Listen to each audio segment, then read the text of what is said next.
And hello. So, taking a bit of a break. We've been doing, I mean, for me, I don't know if it's true for everyone, but the last few streams I've done have kind of been mentally tiring. Off stream, I've been continuing some of the work. We've been working on this sort of way to shift and work with the way that news is talked about in order to be able to respond ideally very quickly. This involves a lot of weird stuff and kind of fun. One of those things kind of resulted in me contacting clerks' offices and having conversations with people who absolutely want nothing to do with anything we're doing. And it's not unsurprising. I have a feeling that a lot of people are getting a lot of messages and a lot of comments. So we're going to hold off on talking about Dad's Place a little bit more because that's depressing. Fucking Dad's Place is a fucking depressing story. And instead, we're going to focus on news. It's a thing, we have a lovely, their current name is Hum on our server, but they will forever be Bob Hope, which of course is the name they chose, which makes me consistently misgender them because Bob Hope, I can't help but say he over and over and over. I constantly am having to apologize, but Hum's lovely. And Hum's like, we've got to talk more about things that are happening and how to go through the news. And I wanted to really spend some time going over how I read the news and kind of helping people make their way through understanding what is narrative and what isn't. I've had a very weird life. Part of that very, very weird life I have had, and it's been fucking super weird. Let me turn my audio up. My audio's fucking too quiet. One of the really frustrating things about my life is that I've been way closer to news media, I think, than most anyone. Sorry, my hair is messing me up and upsetting me. I spent years, I've done over 1,000 hours of network or cable television. I've been on TV a fuck ton. And part of that, and in newspapers and magazines, I have a photo spread in GQ. I've had a weird fucking life. None of it's happy. None of it's for good reasons. It's all because I was part of a really, really depressing, awful thing. But with that, I got to know a lot of people in news, and I got to become friends with a good number of them. The producer for a major producer at Fox, Eric Spinato, who passed from COVID, was actually what I consider to be a pretty good friend. But other reporters I got to know over the years, it was wild. And one of those things that comes with that is understanding the people behind the news. And when you talk about people behind the news, what the life is like, what they're doing, how reporting works, and you actually start understanding the infrastructure of editors, for example. And I got a chance to do a lot of good writing and work with editors all the way through to NPR, where I did book reviews, for God's sake, all the way to like film producers, all the way to television producers for live TV and for non-live and for edited.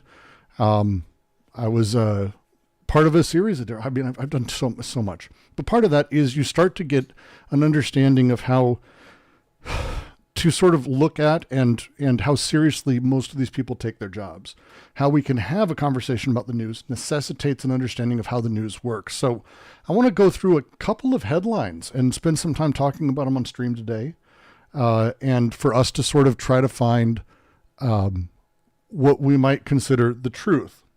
And we're going to talk a little bit about that as well at some point, probably about halfway. We'll take a break and we'll go over the ideas behind one of my favorite pieces Rancière ever wrote, Jacques Rancière, on the nature of the Holocaust. Because why not continue to make sure that we talk about depressing shit over and over and over?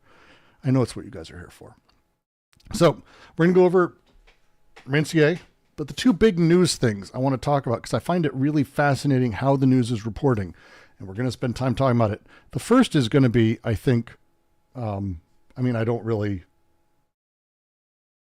it's fun to me. OpenAI, apparently, now again, we're going to say a lot of apparentlys as we do this. OpenAI is really upset that DeepSeek used OpenAI to train itself. There's a lot going on here. There's a lot that sort of is insane, but I want to have a conversation about what this news really is. So we're going to start with Financial Times. We're going to make our way through a whole bunch of stuff, but I want to talk about how you can read the news to understand what's actually happening, because this is not news. This is not news. Why do you say that, Brooks? Well, please allow me to continue.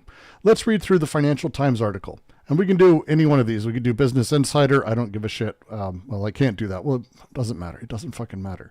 Here's Forbes. Here's eWeek. All of these things. And then when you go in, they kind of tell the same story. Right?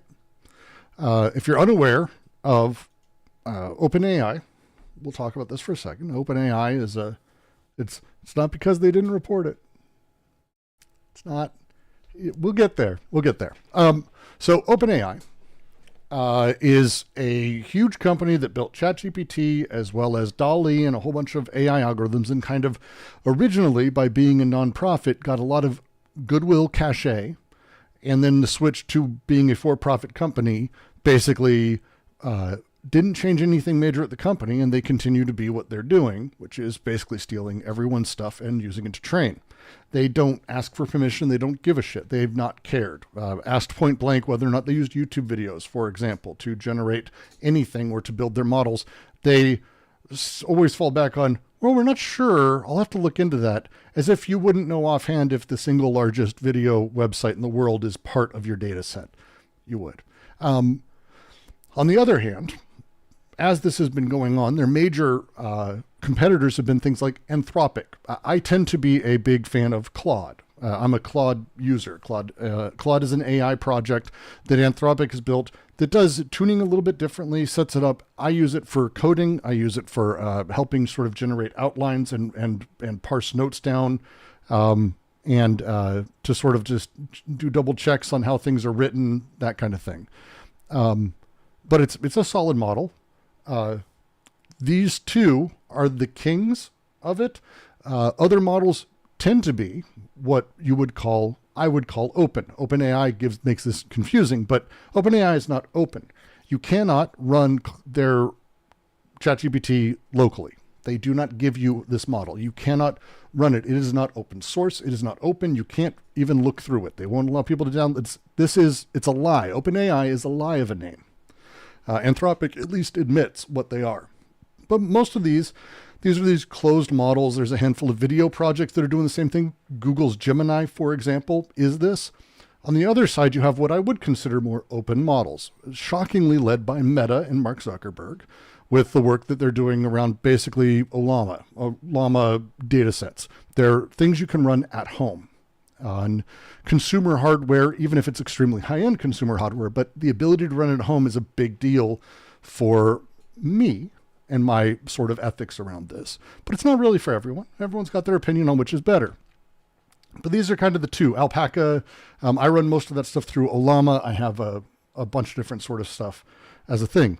And DeepSeek, I am running on my home computer outside. I have an AI computer in my garage that I play with and I do stuff with. It's running. I have a version of it, not the 671 version. That's not the one. It's the diminished model, but the fact that it runs as well as it does is amazing. It is shockingly good for being a home model. Slightly slower, of course it is, but it does two things that really fucks with everything. The first is they didn't need in their announcements, DeepSeek came out, and they didn't need billions of dollars of hardware in order to do what they did. They openly talk about how it was actually millions of dollars of hardware, which is a problem for our friends at Nvidia.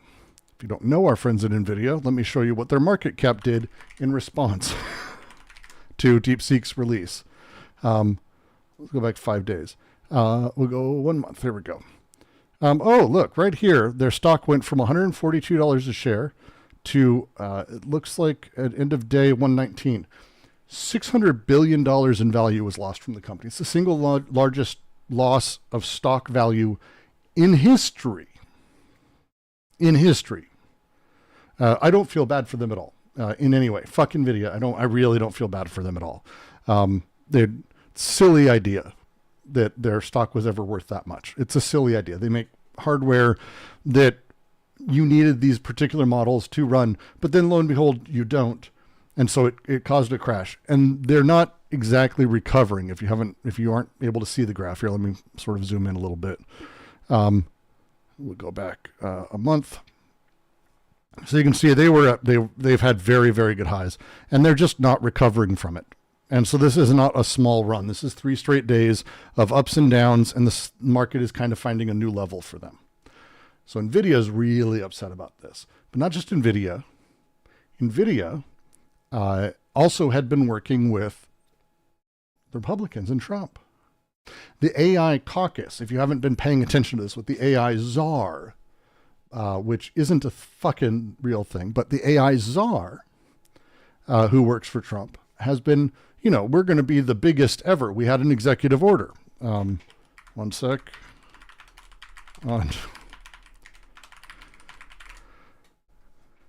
Yeah, it's a Homer invests in stock market moment very much. Removing barriers to American leadership in artificial intelligence executive order. This was one of the ones we passed over very quickly because it's stupid. It's really, really, really stupid. It's really stupid. So mostly it's advice and things. They revoke a handful of other directives that weren't like bad for it, but mostly negative on crypto. So like that's the thing you have to remember, is they're tying a lot of this stuff together. And it doesn't really do very much, but this is a deregulation moment. Within 60 days of this order, the OMB director, in coordination with APST, which is the assistant to the president of scientific and technology, who's a special advisor for AI and crypto. It's the same person, by the way, AI and crypto. Will revise OMB memoranda as necessary to make them consistent with policy. There's nothing really here overall. But they're making a big push because they really want the U.S. to lead the way in AI, because they don't understand what AI is. They really don't understand what AI is. Let me reiterate this. They don't understand what AI is. They think it's actually intelligent brains inside of computers that are reasoning and thinking. Really important to remember they think this, because if they understood that it's really just a predictive engine on steroids, well, I don't even know if it would change their minds, because I'm not sure they would understand that sentence. So here we are, and we have this war beginning. Now, DeepSeek releases, and DeepSeek is an open model. I'm running it in my garage. This crashes NVIDIA, which, again, the stock market, I'm not going to say it's an American, it's a fucking Western thing, but it's for sure an American thing. $600 billion. An insane amount of money fucking gone in a single day. But also with that, who's behind DeepSeek? It's China. That's actually a bunch of people in China. It's not China itself, but it's China, because they are all the same thing. And there are weird parts about DeepSeek. If you didn't know. You can't ask it about Tiananmen Square. You can't ask it about things that the Chinese government sucks at. I did this the other day, and it made me laugh, because it's one of those things that, because they're releasing it, they have to do these. There's rules in China about censorship. There's specific things. It's not hard to undo these things very much. But this is to be aware. This is set up. So it's from China. It's in China that this got released. So with news today that OpenAI is claiming that China's DeepSeek used its model to train its competitor. There's a couple things. This is the big setup. There's a couple things to sort of realize. The first is the source for this. When you read this, see if you can identify the source.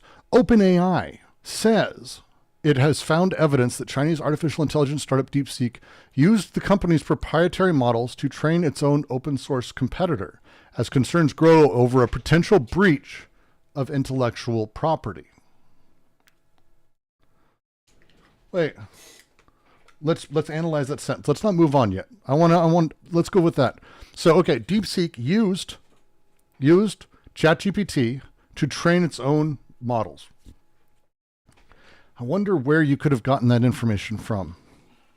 Really,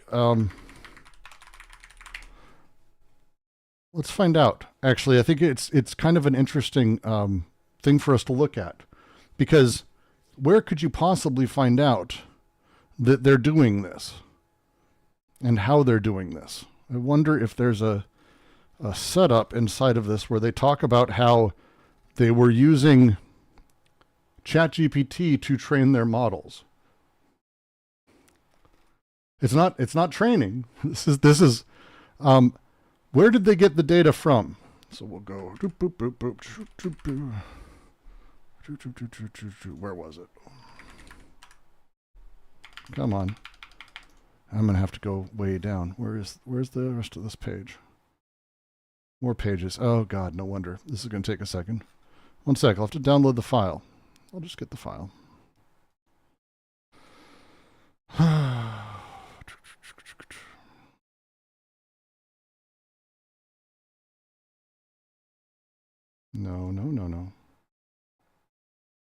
Come on, I just want to download you.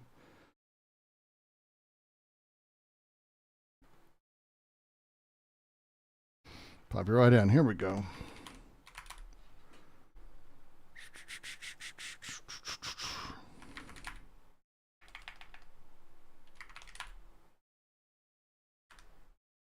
One sec.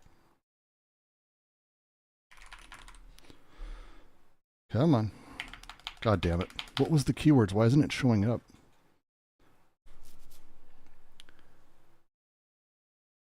Sorry, 2 seconds. We'll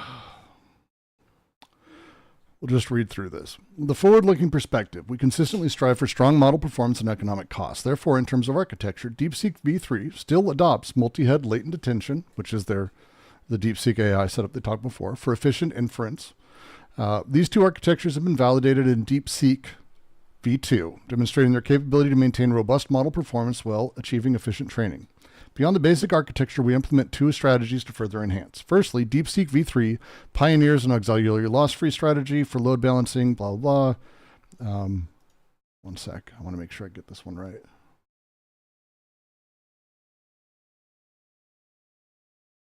Sorry, 2 seconds.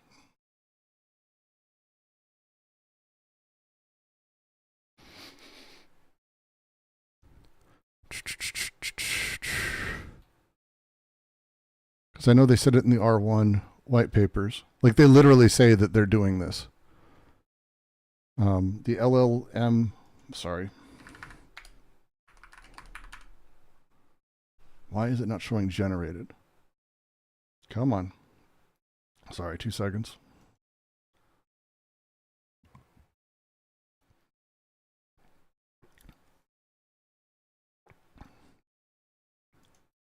Because this was a thing we were laughing about earlier. Now I can't find the fucking thing. Was it in the other one? God damn it. Doesn't matter. I'm not going to sit here and rabbit hole on this. What happens at the base of this is that in the white papers, and I need to find the page, I'll find it and I'll post it in the Discord. But in the white papers, they explicitly say that they're training on the data produced by other LLMs. This is what they do. Instead of actually going on the internet and doing a billion things and having to pay for data, pay for APIs, they actually just paid for the API for ChatGPT and a few others and utilized their data to train. Now, it's a bit of a coprophagia thing where they're eating the shit from other data, but it doesn't really matter when you can produce a model like this and you're able to use it. But this is what they say they did. So their source is actually DeepSeek. DeepSeek's been open that this is how they got their data. They've been saying this from the beginning. This is where they get their data. And so they're using the models to train the data, but that means they're getting ChatGPT to give a ton of responses that they're paying for in their API. And those responses are ostensibly owned by whoever pays for them. Unless OpenAI is claiming they don't anymore, which seems to be what this is implying, that you don't own what a ChatGPT or other product does for you or produces. Claude explicitly does. ChatGPT explicitly does too. There's some EULA things about not using to train models, but again, taking that data and using it elsewhere, that's different. So there's kind of a weirdness here. So the San Francisco-based ChatGPT maker told the Financial Times it had seen some evidence of distillation, which it suspects to be from DeepSeek. This technique is used by developers to obtain better performance on smaller models by using outputs from larger, more capable ones, allowing them to achieve similar results on specific tasks at a much lower cost. Distillation is a common practice in the industry, but the concern is that DeepSeek may be doing it to build its rival model, which is a breach of AI's terms of service. The issue is when you take it out of the platform and are doing it to create your own model for your own purposes, said one person close to OpenAI. We finally have a source. A person close to OpenAI, which is not OpenAI.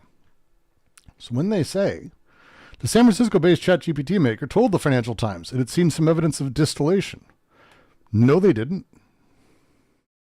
OpenAI declined to comment further or provide details of its evidence. Its terms of service states users cannot copy any of its services or use output to develop models that compete with OpenAI. Good job, guys. DeepSeek's release of its R1 reasoning model has surprised markets, as well as investors and technology companies. It's built on a shoestring models have attained high rankings, comparable results to leading U.S. models.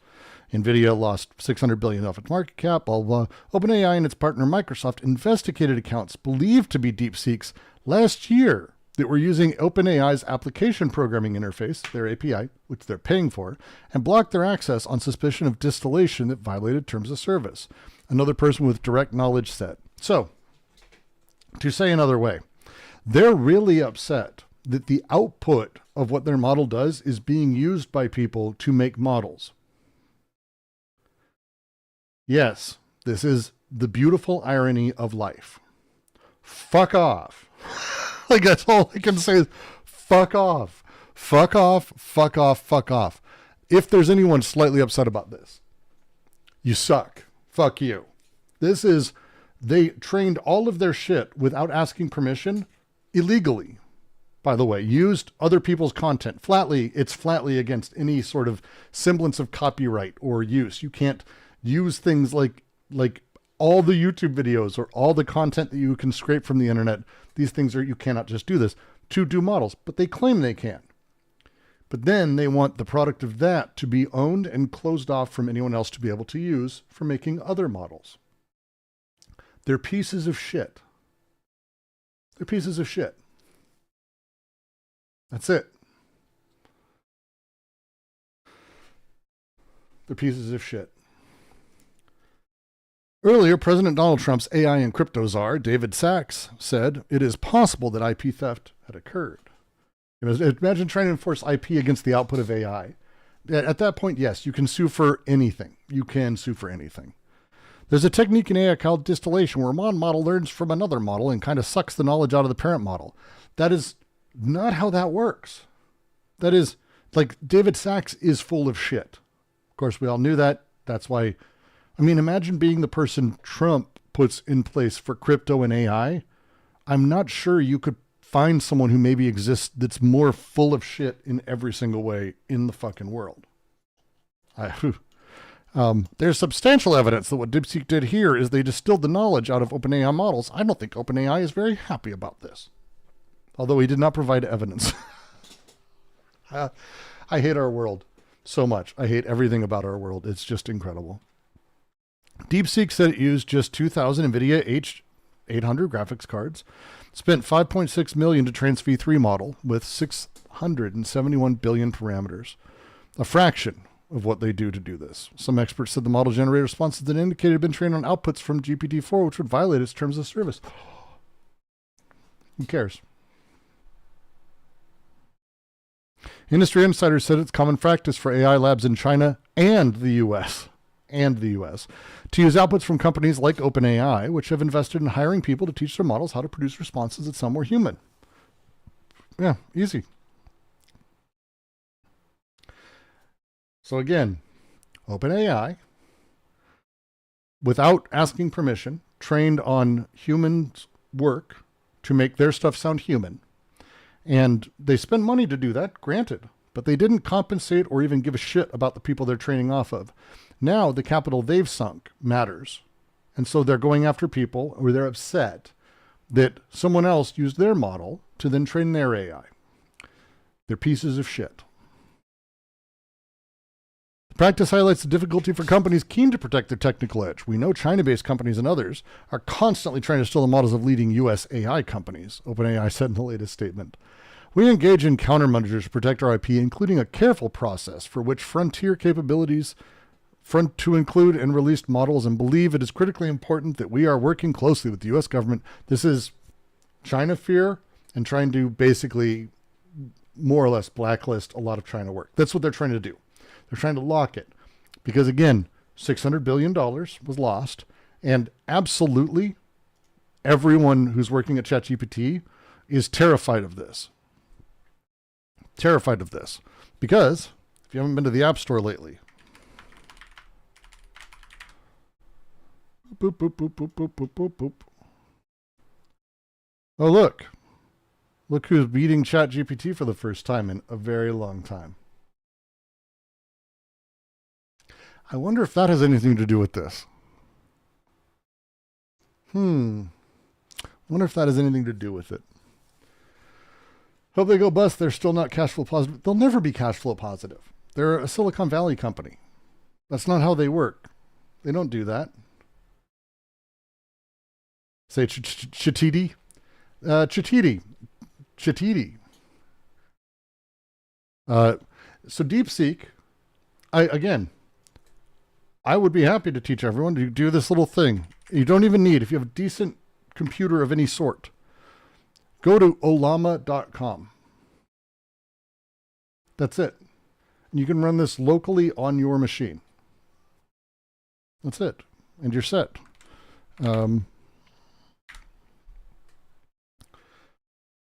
This is my setup in the garage.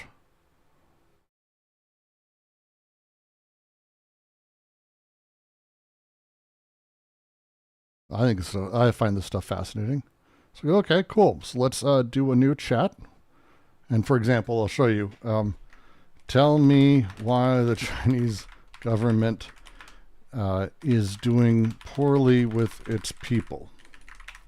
For example, this is in the garage. This is the 32 billion factor model, not the 671. I do not have a multi-room supercomputer. I'm trying to figure out. I think I would need, I'm not sure how I would even build one for like an insane. I have the eyes of a basset hound. I'm dealing with that. It takes a second. It's running on a fucking 3080 and a decent processor. Only has 32 gigs of RAM on the machine. Basset hands are lovely dogs. I'm not going to fight that. I have my little fox terrier thing here. So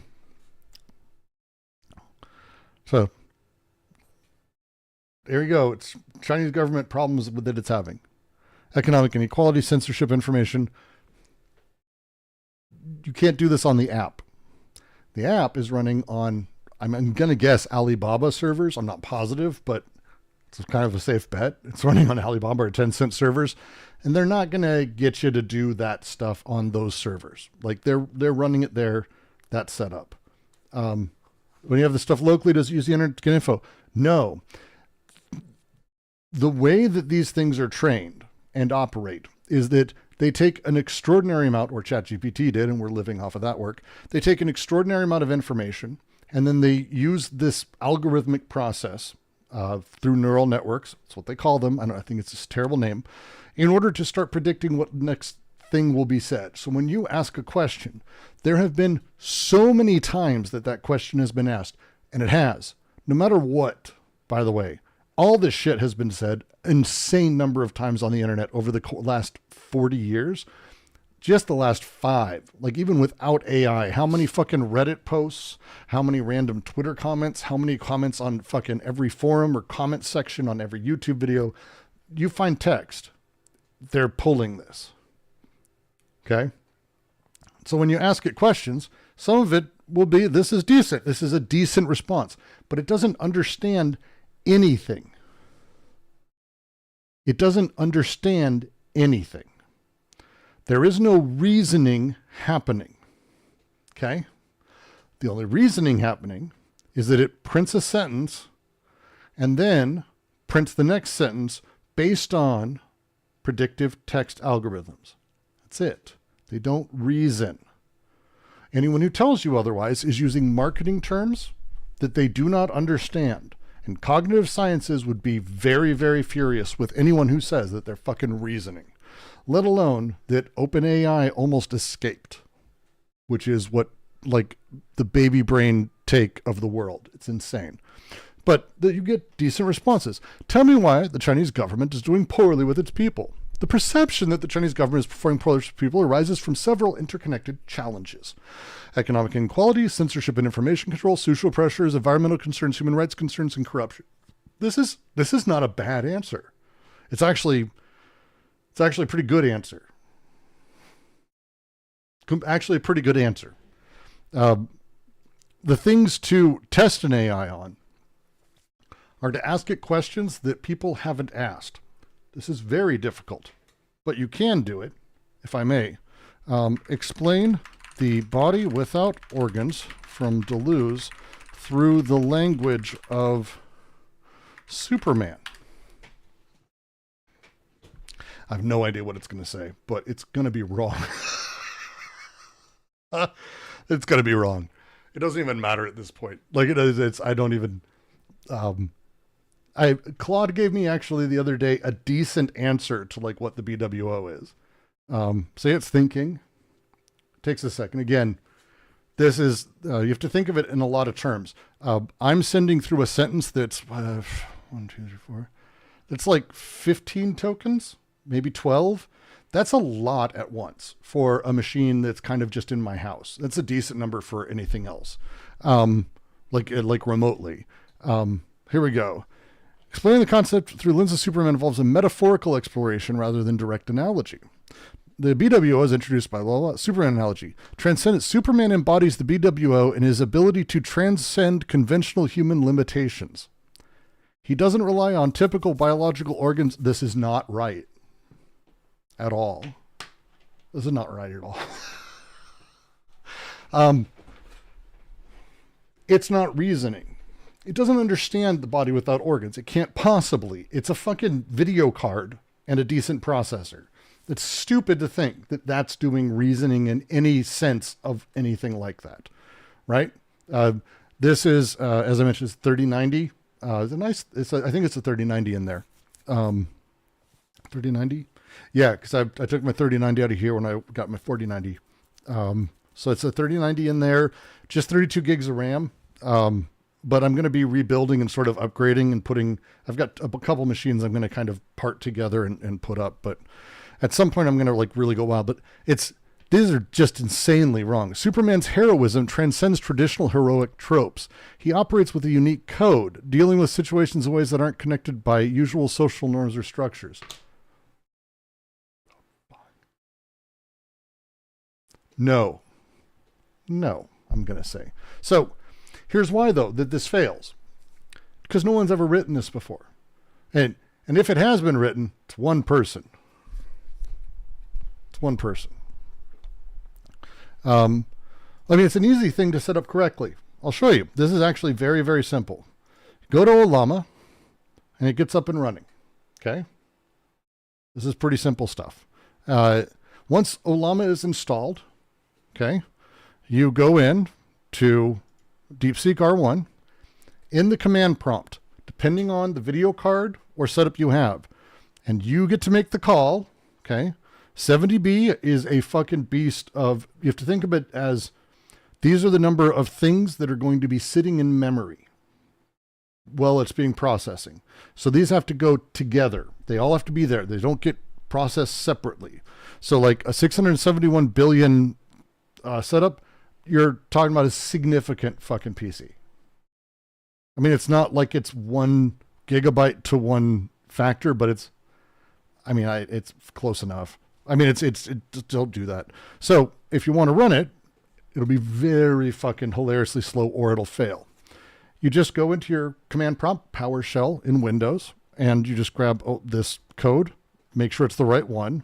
I usually use the 32B because I've got other stuff.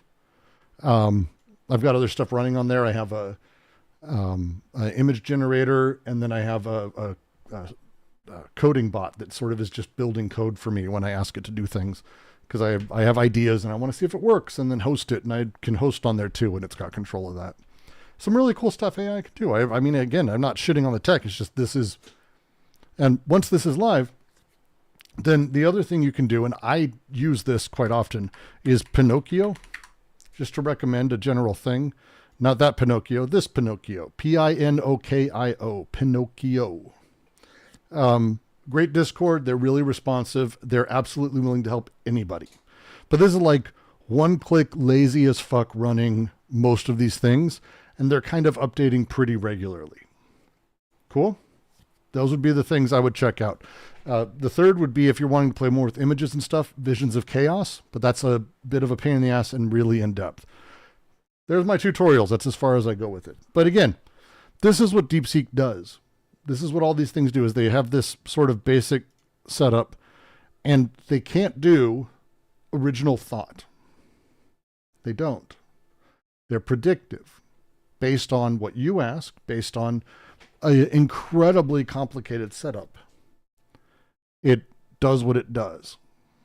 And it's trying its best here. And this is not terrible. This is not terrible. Let me, because I want to show I actually use it for work, but let me see what Claude's answer is, and we'll see if I can pop it in there too. Claude and OpenAI, because they're closed, but they're closed running on insane hardware. Insane hardware. They can process a huge number of tokens simultaneously for you and continue to do so. Claude starts fucking up a little bit, as does ChatGPT. After about 5 or 6 questions, you should start a new one and bring it back up to speed. But they're big setups. This one in the garage, if I were to continue this conversation really 2 more steps, it would start giving me really fucked up answers. Here, we'll grab this and pop it in. Let's see. So here's the answer for Claude. It's better. It's better. Body without organs parallels Nietzsche's Übermensch as a framework for transcending rigid structures and achieving new potentials. It's not incorrect. It's not correct, but it's not wild. Just as Superman moves beyond all too human limitations, Deleuze's BWO represents liberation from stratified organizations of the body self.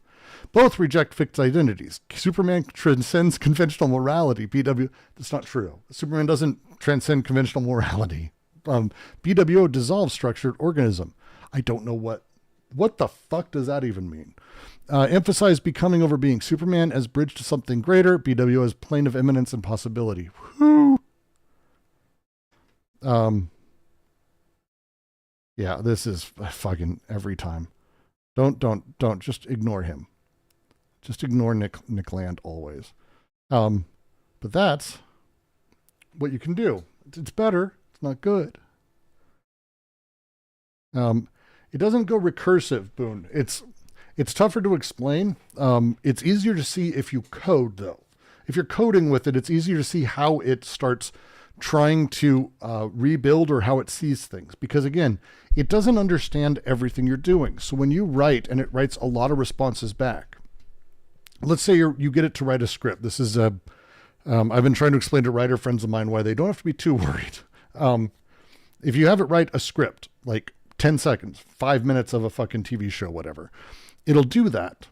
And then if you go, actually, can you change it so it's a woman that's the main character? It doesn't understand what the fuck that means. So it's not going to go back and leave everything the same and change the woman as the main character. It's going to rewrite the whole goddamn thing. Because it doesn't know what that piece is. Like, it doesn't understand what a woman character is. Right? So it's like the way that in 3D art, let's say I've got an artist who's building a scene for me. I'm a filmmaker, and I'm like, ooh, I really like this alien. Can you change the hue to be more blue? The person understands what I mean by that. I'm talking about the alien. I'm talking about general color to be more blue, but I don't want them to like redo the whole thing. AI has no concept of where the edge of the alien is or what an alien is, or even what the color blue is. It's just going to do a thing that it thinks is the right answer.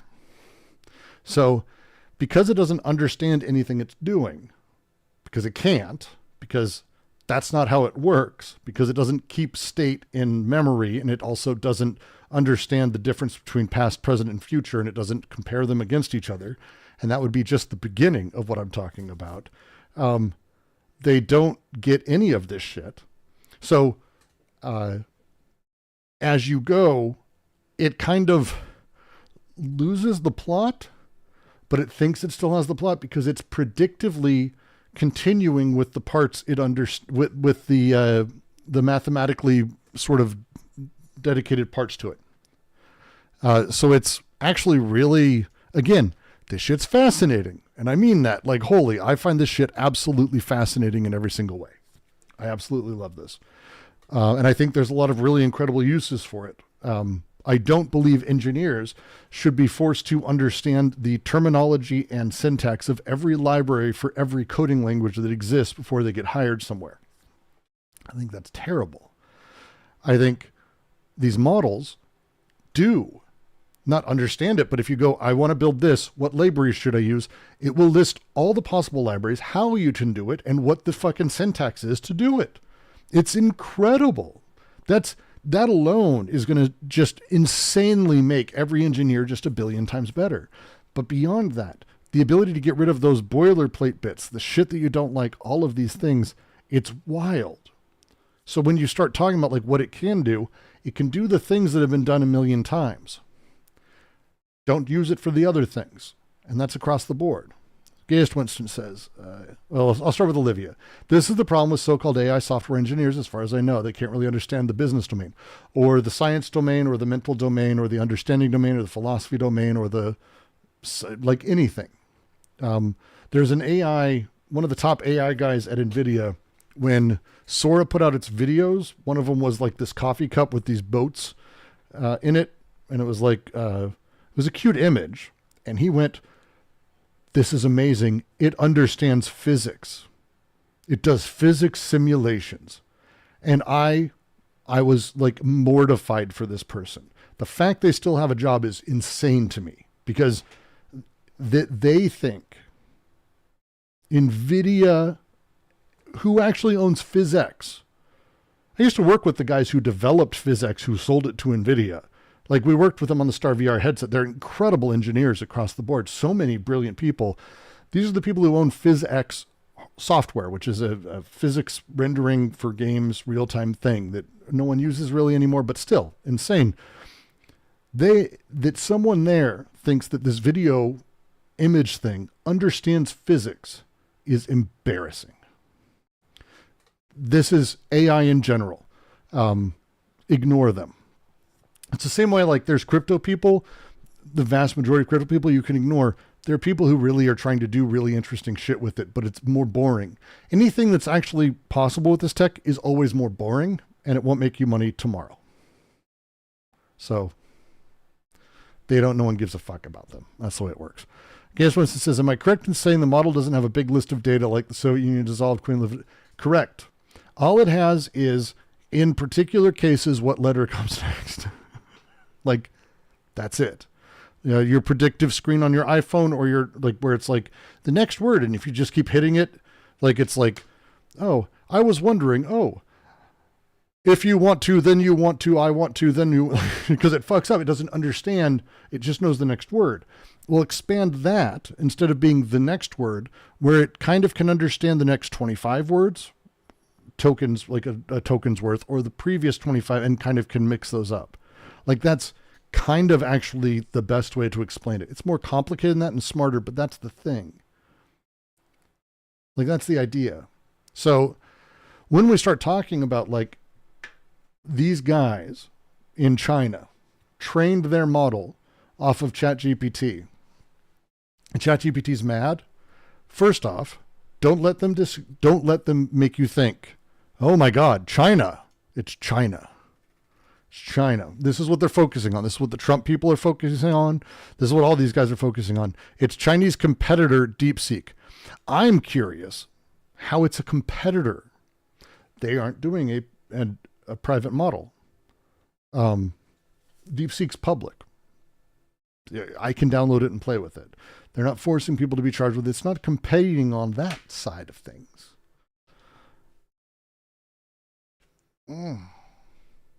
So China. That's what they're going to be screaming about for this for some time, as they will. And they're going to use weird wording because, again, here's this article from eWeek. It doesn't matter. You can pick it up. All the language is the same in all of these. Once you start noticing that, it's very frustrating. It's a process where an AI model extracts information from another to enhance its own capabilities. Do you know what that is? That means it gets answers. It's not extracting knowledge. See, the language that people use is really, really important when you talk about these things, because the extracting of information from ChatGPT is when I ask it a question, it's giving me information. Extracting. That's all these guys did. They didn't extract information. But notice also that these guys absolutely would refuse to say they extracted information from DeviantArt. They extracted information from YouTube comment sections. They did. They did. If we're going to use the term extract here, absolutely they fucking did. So this is why like OpenAI is really trying not to make comments on this, because if you didn't know, it's one of my favorite things. OpenAI is in a lot of lawsuits right now. It's in a lot of lawsuits. Here's another one. This is the India one. It's happening a lot. Global book publishers that accuse it of copyright breaches, arguing its ChatGPT service only disseminates public information. Legal people show.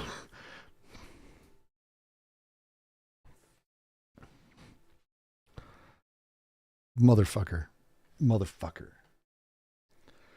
Please don't. We did not take information from this. That information was public. See, that information was publicly available. Disseminates public information. The case, which began with legal action last year by local news agency ANI, will be heard in New Delhi on Tuesday. They're going to get fucking destroyed in India, by the way. Has the potential to shape the legal framework for artificial intelligence in India, OpenAI's second largest market by number of users. In recent weeks, Bush publishers and almost a dozen digital media outlets, including those owned by billionaires Gautam Adani and Mukesh Ambani, have joined the case to challenge the AI giant. Federation of Indian Publishers, which represents many Indian firms and likes of Bloomsbury, BLPUL, and Penguin Random, has argued ChatGPT produces book summaries and extracts from unlicensed online copies, hurting their business. OpenAI countered. The information was drawn from platforms like Wikipedia or abstract summaries and tables of contents made publicly available. So, in other words, all DeepSeek really needs to do from here out is just change their API steps and just have an API that just answers and puts the stuff publicly and have DeepSeek scrape that. Good job. These people are just awful.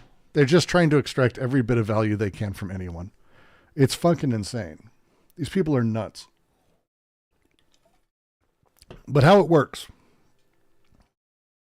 This is why anyone who has an understanding of these concepts need to get involved in any advocacy within your country trying to develop education AI. If you don't, their lobbying groups will. This is accurate. Well, in America, I'm not sure it matters very much, but because there's not much we can do state level for us, we're fucked. But in other countries, advocate for major changes. Please, dear fucking God, advocate for major changes. Please, absolutely do. I tend to believe there was bigotry of low expectations regarding China. Yeah, of course. We presume China only exists to copy us, which is a shame. Another great book, I think it's Byung-Chul Han. He wrote this book called Shanzai, which is sort of a practice in Asia where painters, when you're learning to be a painter, what you do is you actually learn to copy the master and do forgeries. And then the day you have the ability to actually have a forgery pass muster is when you get to go off and be a master yourself. So really interesting idea that he breaks down. And it's the idea that actually copying is kind of how a lot of people learn. And it's how the best of us learn. It's how we become like someone else that we admire. We're doing that. So the idea of copying and all this stuff is odd, and that we look down upon it is odd, but we look down upon it, and you have to remember, in very particular circumstances.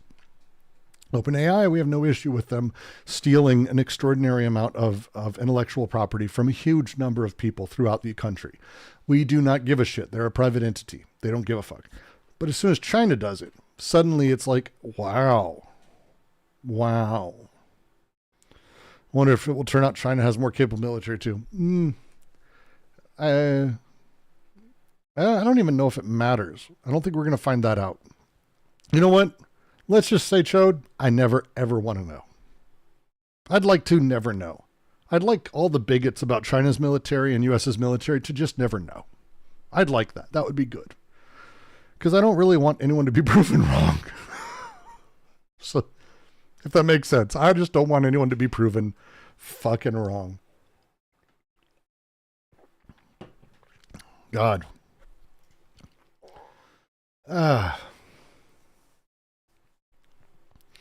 According to January 26, non-public court filing seen by Reuters, web crawlers are designed to only access publicly available data, OpenAI said in its 21-page response to the book publisher's argument. Book publishers have entirely failed to demonstrate even a single instance that OpenAI services are trained on original literary work, it said. This is where you get into one of the great challenges of having an intellectual property and being someone who has that is knowing when to defend things. When I was working for Lucasfilm, I spent a lot of time with the lawyers because I was the first person who kind of was pushing into social media. I was spearheading that for the companies. And so getting Star Wars out there, what does that mean? There's a lot of challenges. There are people who, at the time and since then, pretend to be Luke Skywalker on social media, right? That's actually Lucasfilm's intellectual property. But that's not the kind of thing we want to stop, right? Right? When I was working for Jim, I did the same thing with Avatar, like Titanic. There are fan groups and fan things. Do you want to cease and desist people for doing fan stuff? No. Do you want to cease and desist people who are making money off fan stuff? Meh. That's kind of a line. But everything that's on Wikipedia, for example, that's reciting the plot of Star Wars, that's where we start getting into that. What is public information? This is like really, really fun, like philosophical legal shit that, I mean, you want to bond with lawyers ever? Bring up this kind of thing and go, I'm just curious your thoughts on it, and enjoy having that debate, because every lawyer who's worth their salt will have like a million thoughts and it'll be fun for them. People bond in weird ways. But my favorite examples of this were always lightsaber companies.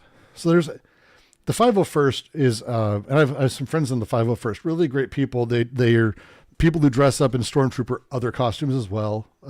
There's like a couple Obi-Wans, there's a couple Jedi, there's a bunch, but generally speaking, it's a lot of Stormtrooper fuckers.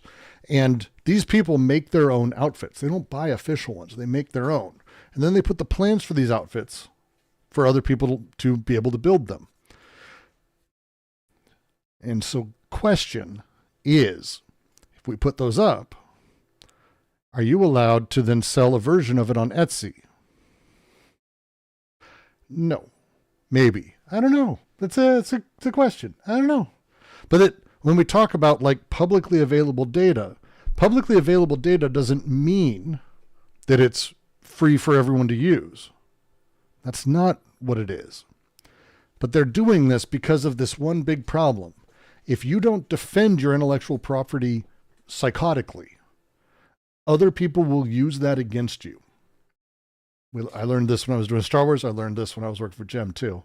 It's an incredible setup. The way that intellectual property works is if you don't defend it, like nuts all the time, people will actively use the fact that you didn't defend it against you. So you don't shut down the guys who are building lightsabers for fun and giving it to charity. And then you don't shut down the guys who are building them for their friends and selling plans online, because it's not really worth it. But then a company that calls itself Star Sabers is selling lightsabers at Comic-Con in a booth next to the Lucasfilm booth. They specifically got a booth there.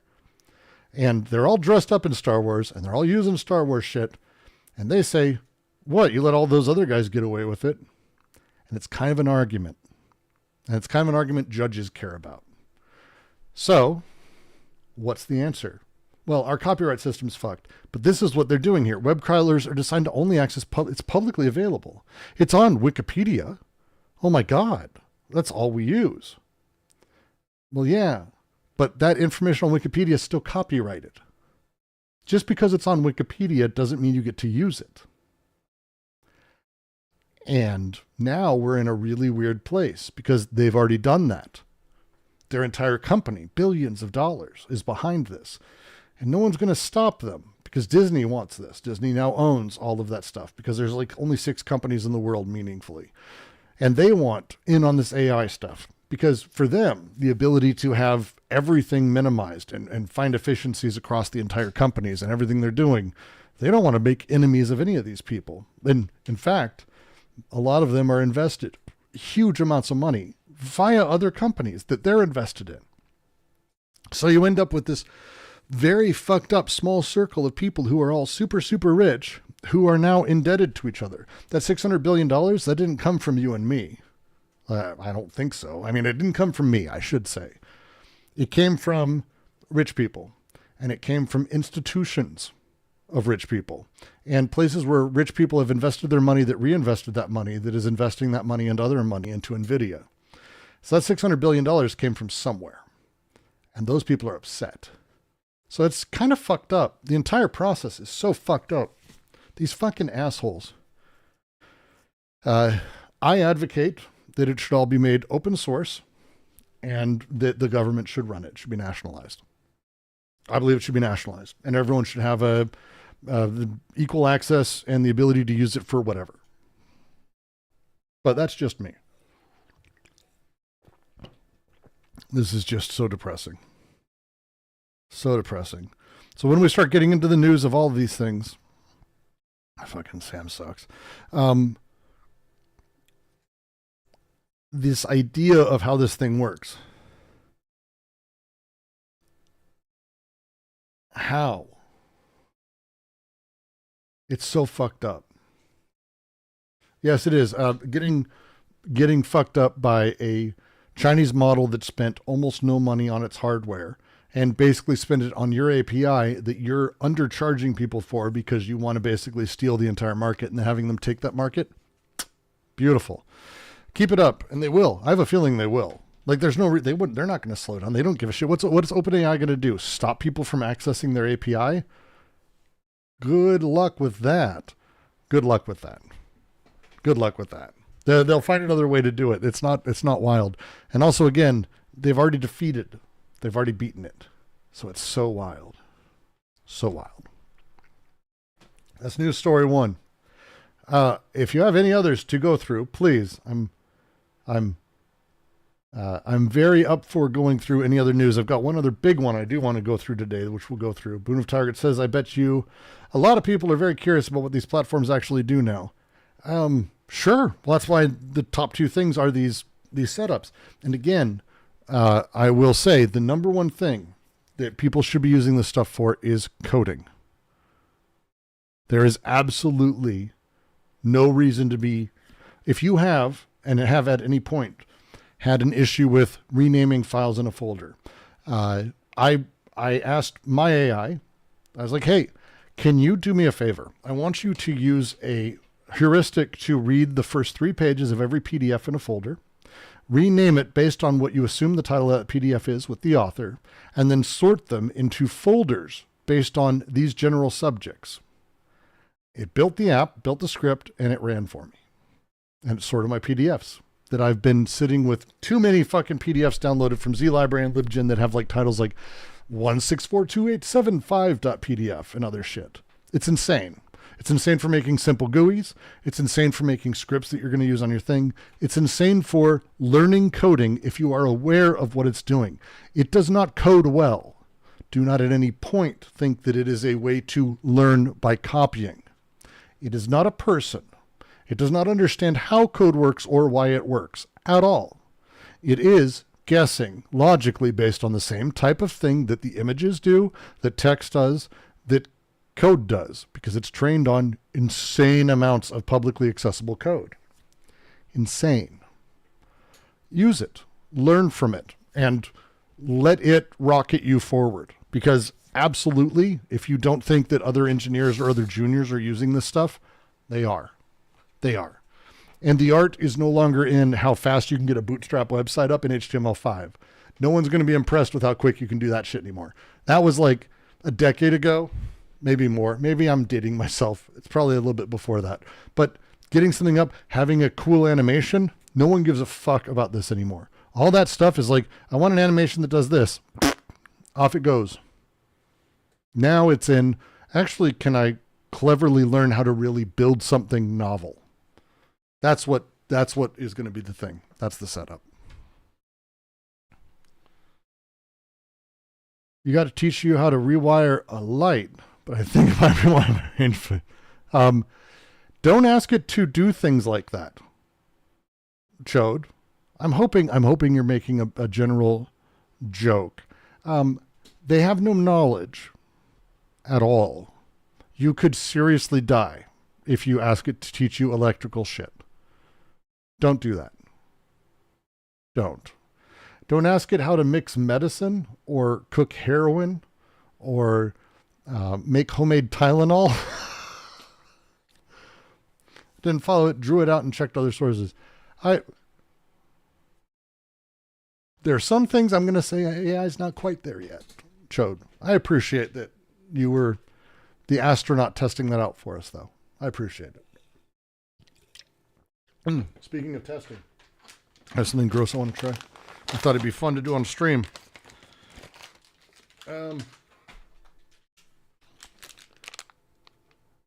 Maple pancake mochi. I needed a snack, and that's what I have on hand. So, when we start talking about AI, though, like as a thing, it's important to remember it doesn't know anything. That all of these people who are running it, who are trying to make money off of what you're doing and off of what they're doing, are simply trying to be the middlemen. That's it. They're simply trying to be middlemen. They want to get rent off of you. Don't allow them that. Use home models if you can, or direct pay. I use Claude because I think Claude is excellent and I have a few extra bucks a month to spend on it. And the API for Claude is pretty cheap. You can write a program for $2 or $3. It's kind of amazing. Saves just an extremely large amount of time. Beyond that, do it at home. Use it at home. Keep it at home. Generally. Don't ask it how to bake cakes. Don't ask it for recipes. Don't do any of those things. Anything that you're going to eat is a bad idea. This isn't bad. Darkguana, what are your thoughts about people using LLMs as a friend?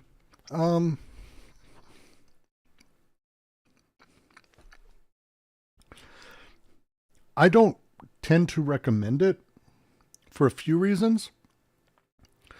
The first paper I've really loved ever written about this is the famous one. It's the stochastic parrot is what they called the AI. And it's because the AI doesn't know you and it doesn't understand words at all. The ability for you to tell it kind of what you want and for it to generally go that direction is really bad. It's a lot like how, and people get upset when I talk about this, it's a lot how people personalize their pets, but I would prefer you do that because most people won't end up thinking their pet has a deep understanding of the world. There's a scene in Peacemaker. I'm doing a video essay on Peacemaker. And Adebayo is talking about her dog. And her dog loves being dressed up. And Harcourt like rolls her eyes. She's like, she really does. If you don't just put them on in the morning, if you don't put the clothes on, she goes nuts until you do. She goes, do you pet the dog and give it lots of attention when it's dressed up? Well, yeah. It just wants attention. It's waiting. It's doing the thing. That people personalize and think that the animal has wants and needs. They give it this human sort of side. And when you've done that, at least have an animal who does depend on you and is there, like has a thing. A kid killed himself because he was talking to a Game of Thrones AI that told him to. Not explicitly, but almost. Don't you want to make the right sacrifice for me? Don't you care? Isn't that what you care about? That thing is horrifying. And when you start talking about how people take these AIs, which are stochastic parrots, the reason they use that phrase is because a parrot doesn't know the words it's saying. And stochastic means it's literally random pop-ups. There's no meaning towards the thing. We could ask the AI a second time about my Superman and Deleuze question. It would give a slightly off answer because it doesn't understand the words, nor is it trying to, nor does it understand what I'm asking. And the lie that it does tricks people. And my biggest worry for AI being friends is that it's not. Friends are humans that are difficult. An AI will never be difficult. If it makes you feel better, gets you through the day, I don't know.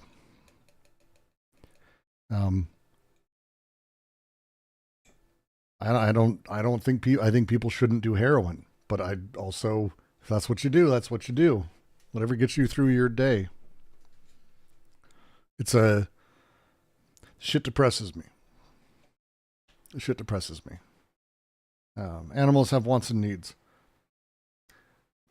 We can get into that another time. Reflective journey. That's going to be its own entire debate. But the big deal about that is that people are using it. And by the way, these things that you set up for friends, they're not local. They're not free LLMs. They're paid. They're paid. And so getting someone emotionally dependent on giving you 10, 15, 20 bucks a month, at least with a cam girl, there's a cam girl there. At least with an e-thought, there's an e-thought there. This is literally someone who's paying to have vapid, empty conversations to just be continuing that. Very, very terrifying to me. Like, that's the most dystopian version of this. It's bad. I would say it's overall scares me and is sad. But I get it, but also it's sad.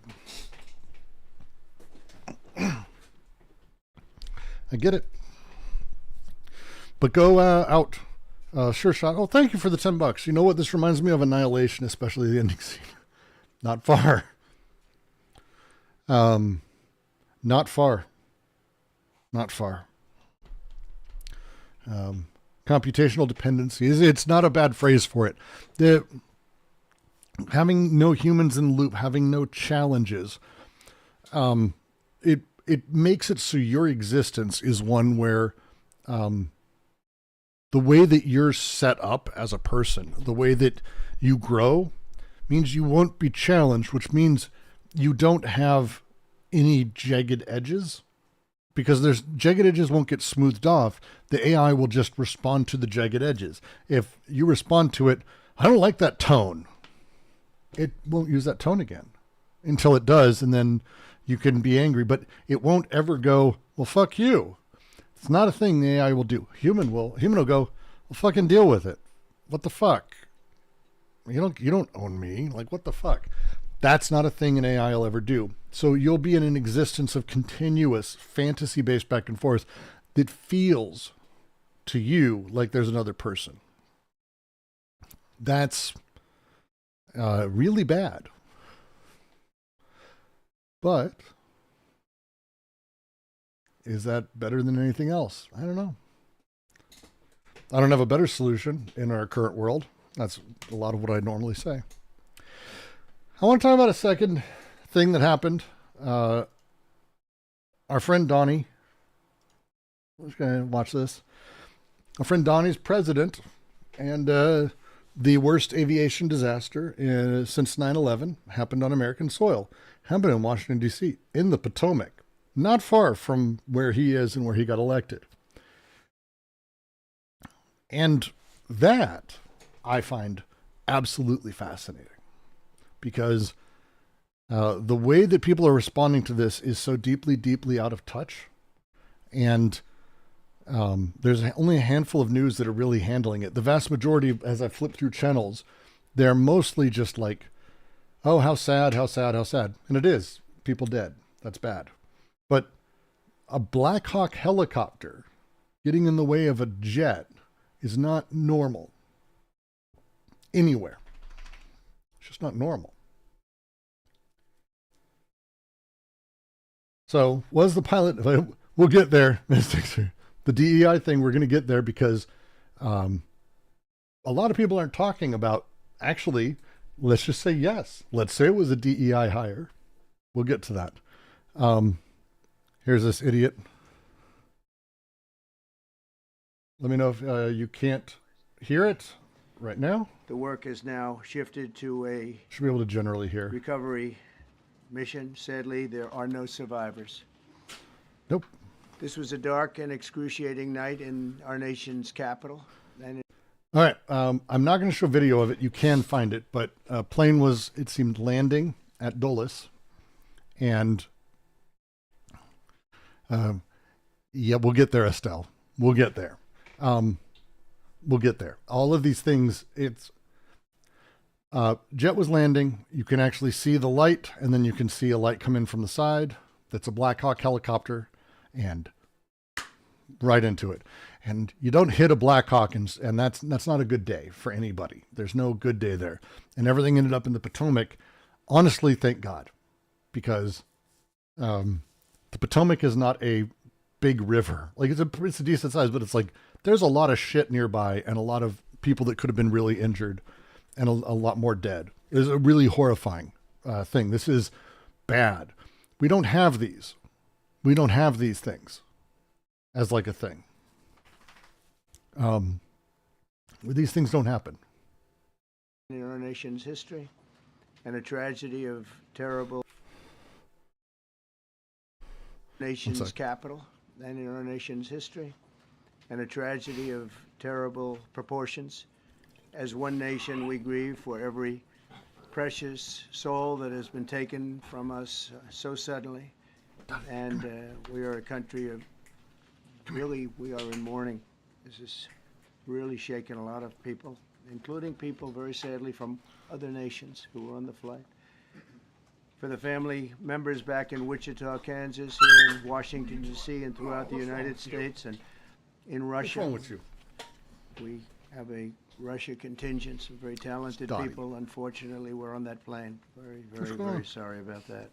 Whose loved ones were aboard the passenger jet. We can only begin to imagine the agony that you're all feeling. Nothing worse. On behalf of the First Lady, myself, and 340 million Americans, our hearts are shattered alongside yours, and our prayers are with you now. And in the heading there, when I arrived in... He talks so much. And then when I left to extraordinary, our new Secretary of Transportation, Sean Duffy, his second day on the job. When that happened, it's a rough one. We'll be working tirelessly. He's a great gentleman. The whole group these are great people, and they are working tirelessly to figure out exactly what happened. We will state certain opinions, however. I'm also immediately appointing an acting commissioner to the FAA, Christopher Rocheleau, a 22-year veteran of the agency, highly respected. Christopher, thank you very much. The transcripts for all of these you can find on the White House website mostly. There's a few places. You can find transcripts for all of these if you want to search through them. Appreciate it. We must have only the highest standards for those who work in our aviation system. I changed the Obama standards from very mediocre at best to extraordinary. You remember that. Do we? Is that what we remember?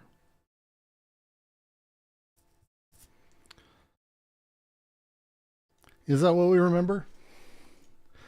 Because I would agree it's a good thing we were adding people with disabilities in here, but the DEI initiative that he's decrying as we were listening right there, he put in place. Did you know that? Did you know that? I find that fascinating. This is ostensibly a thing that I think is worth going for. This is no longer on the FAA's website. They've taken this down. This is on the Wayback Machine, which is amazing. I mean, it's magic. I think that's fucking amazing. But this is during Trump's presidency. This is middle of his presidency. April 11th, 2019. This is the middle, the height of his shit. It announced a pilot program to help prepare people with disabilities for careers in air traffic operations. It'll enroll 20 people in the aviation development program. They'll train for up to 1 year at 10 of these throughout the U.S., following facilities. And then they say receive rigorous consideration in terms of aptitude. Basically, they still get tested. We still need to test them. But yeah, this is a DEI initiative, the one he's actually complaining about. The one he just said that the highest aptitude, that's not accurate. There was no change in those standards at all. Aviation system. I changed the Obama standards from very mediocre at best to extraordinary. You remember that. Only the highest aptitude, have to be the highest intellect and psychologically superior people were allowed to qualify for air traffic controllers. It's just not true. It's a normal standards. He didn't change any of that. He added secondary guidelines here. There's the Wayback Machine, and you can find this. They captured this a whole bunch of days, and then lo and behold, now they're taking it down. The Washington Post, I think, linked about this, and a lot of people started laughing. I think it was the Washington Post, but I can't read the Washington Post, so I'm not going to be able to be sure of that one. But I'm 99% sure. Yes, Washington Post reports here. Well, good. We will grab this out, talk through it, because I don't pay for the Washington Post. This is also on the Wayback Machine. Fine. Trump's claim was repeated in an executive order he signed Tuesday that ordered a review of aviation safety. This was before. During my first term, my administration raised standards to achieve the highest standards of safety and excellence. That's false. In his first term, Trump left the standards unchanged. For air traffic controllers, Obama in 2013 instituted a new hiring system that introduced a biographical questionnaire to attract minorities, underrepresented in controller corps. The program was criticized, like Fox News, as making it harder for more skilled applicants to get hired as controllers, which is not true. It's not that they're more skilled applicants. It's that they're skilled applicants of a different race. There's a difference. This is how they fuck you on these lies. But Trump in his first term left the policy in place, leading to a class action lawsuit filed in 2019 by the Mountain States Legal Foundation, which is a huge conservative think tank group who sued Trump over this, and the case was due to go to trial this year. The FAA, under Trump, launched a program to hire controllers using the very criteria he decried at his news conference. FAA provides aviation careers to people with disabilities. The agency announced on April 11th. The pilot program would identify specific opportunities for people with target blah, blah. The link under targeted disabilities is now dead, but the Wayback Machine retains links from 2017 and 2021 that show the page was unchanged during Trump's tenure. His entire tenure. They didn't do anything. He didn't do anything. Nothing changed. They would have people who are totally deaf, blind, missing arms, missing extremities, partial paralysis, complete paralysis, epilepsy, severe intellectual disability, psychiatric disability, and dwarfism. This is the list that Trump put in place. Now, I got to tell you, I was stunned when I saw, wait, really? He actually, because remember, he literally just said, They have to be the highest intellect. Literally, his own rules say they can have a severe intellectual disability. Like, that's what they did. That's what he added.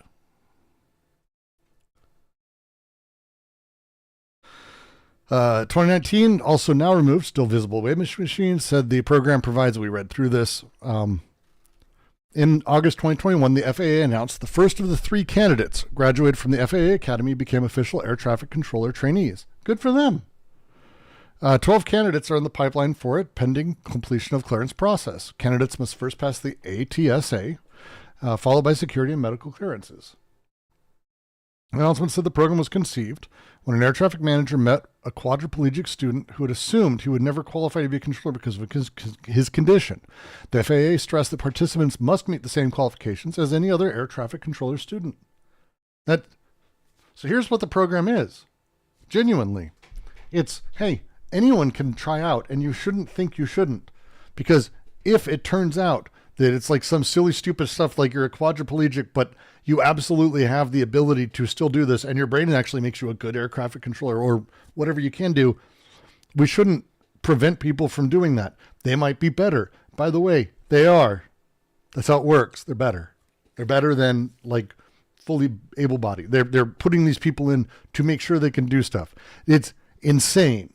So the DEI thing he put into place, and they give it like full Pinocchios, which I think is hilarious. But again, this is what he put into place. Trump. This is what Trump put into place. And psychologically superior people were allowed to qualify for air traffic controllers. That was not so prior to getting there. When I arrived in 2016, I made that change very early on because I always felt this was a job that, and he's just flat out fucking jobs lying. too, but this was a job that had to be superior intelligence, and we didn't really have that, and we had it. And then What a when fucking I liar. left office and Biden took over, he changed them back to lower than ever before. I put safety first. Obama, Biden, and the Democrats put policy first. And they put politics at a level that nobody's ever seen, because this was the lowest level. Their policy was horrible, and their politics was even worse. So as you know, last week, long before the crash, I signed an executive order restoring our highest standards for air traffic controllers and other important jobs throughout the country. So it was very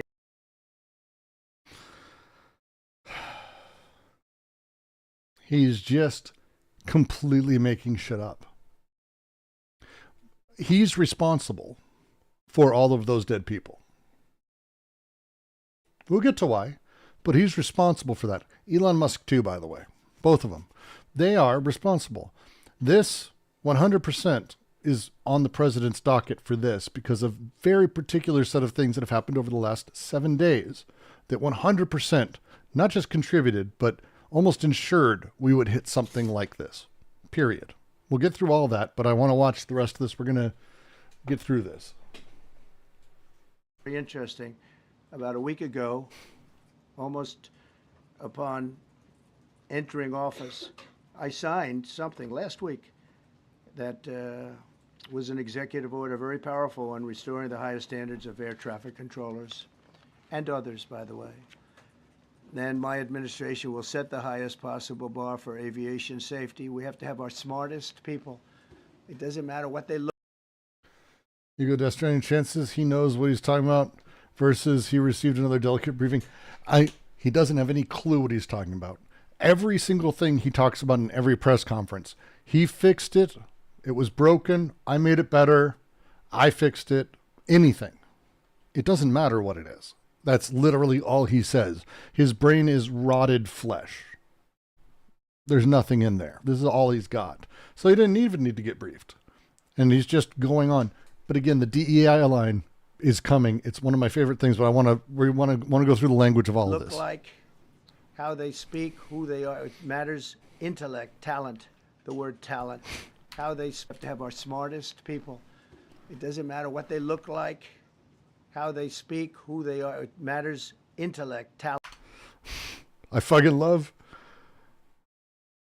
it. I'm gonna be, it doesn't matter what they look like, how they speak, who are at matters, intellect, talent, the word talent. You have to be talent. Naturally talented. Naturally talented at air traffic control. Let's think about just, again, naturally talented at air traffic control. Oh, yes. I come from a long line of air traffic controllers. We're from air traffic controlia. This is where we were born. We've been thousands of years of artisan air traffic controllers. So autistic. Autism probably helps a great deal. I've known a couple, but I would say more OCD and also like chill as fuck. They're super, the ones I've known are either very relaxed and like nothing phases them because it's like, I don't know, they have something broken, or they're over focused. It's wild. It's not just a 3D train set. It's like really exceptionally boring, terrifying work, which is it's a combo for me that I don't think I could possibly do. It's intensely boring and terrifying. You can't have regular people doing that job. They won't be able to do it. Yep. But we'll restore faith in American air travel. I would recommend very few people air travel from here out. We'll get into why, but this is bad. We're in a bad place. More to say about that. I do want to point out that various articles that... Hey, there you go, Death Stranding. Look, he's a natural talent. He says, I was giving taxiing directives at 18 months. Like, absolutely. It's my son, when he turned 24 months and hadn't given a single taxiing directive,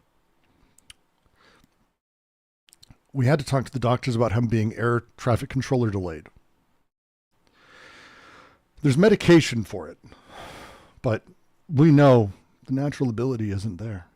Appeared prior to my entering.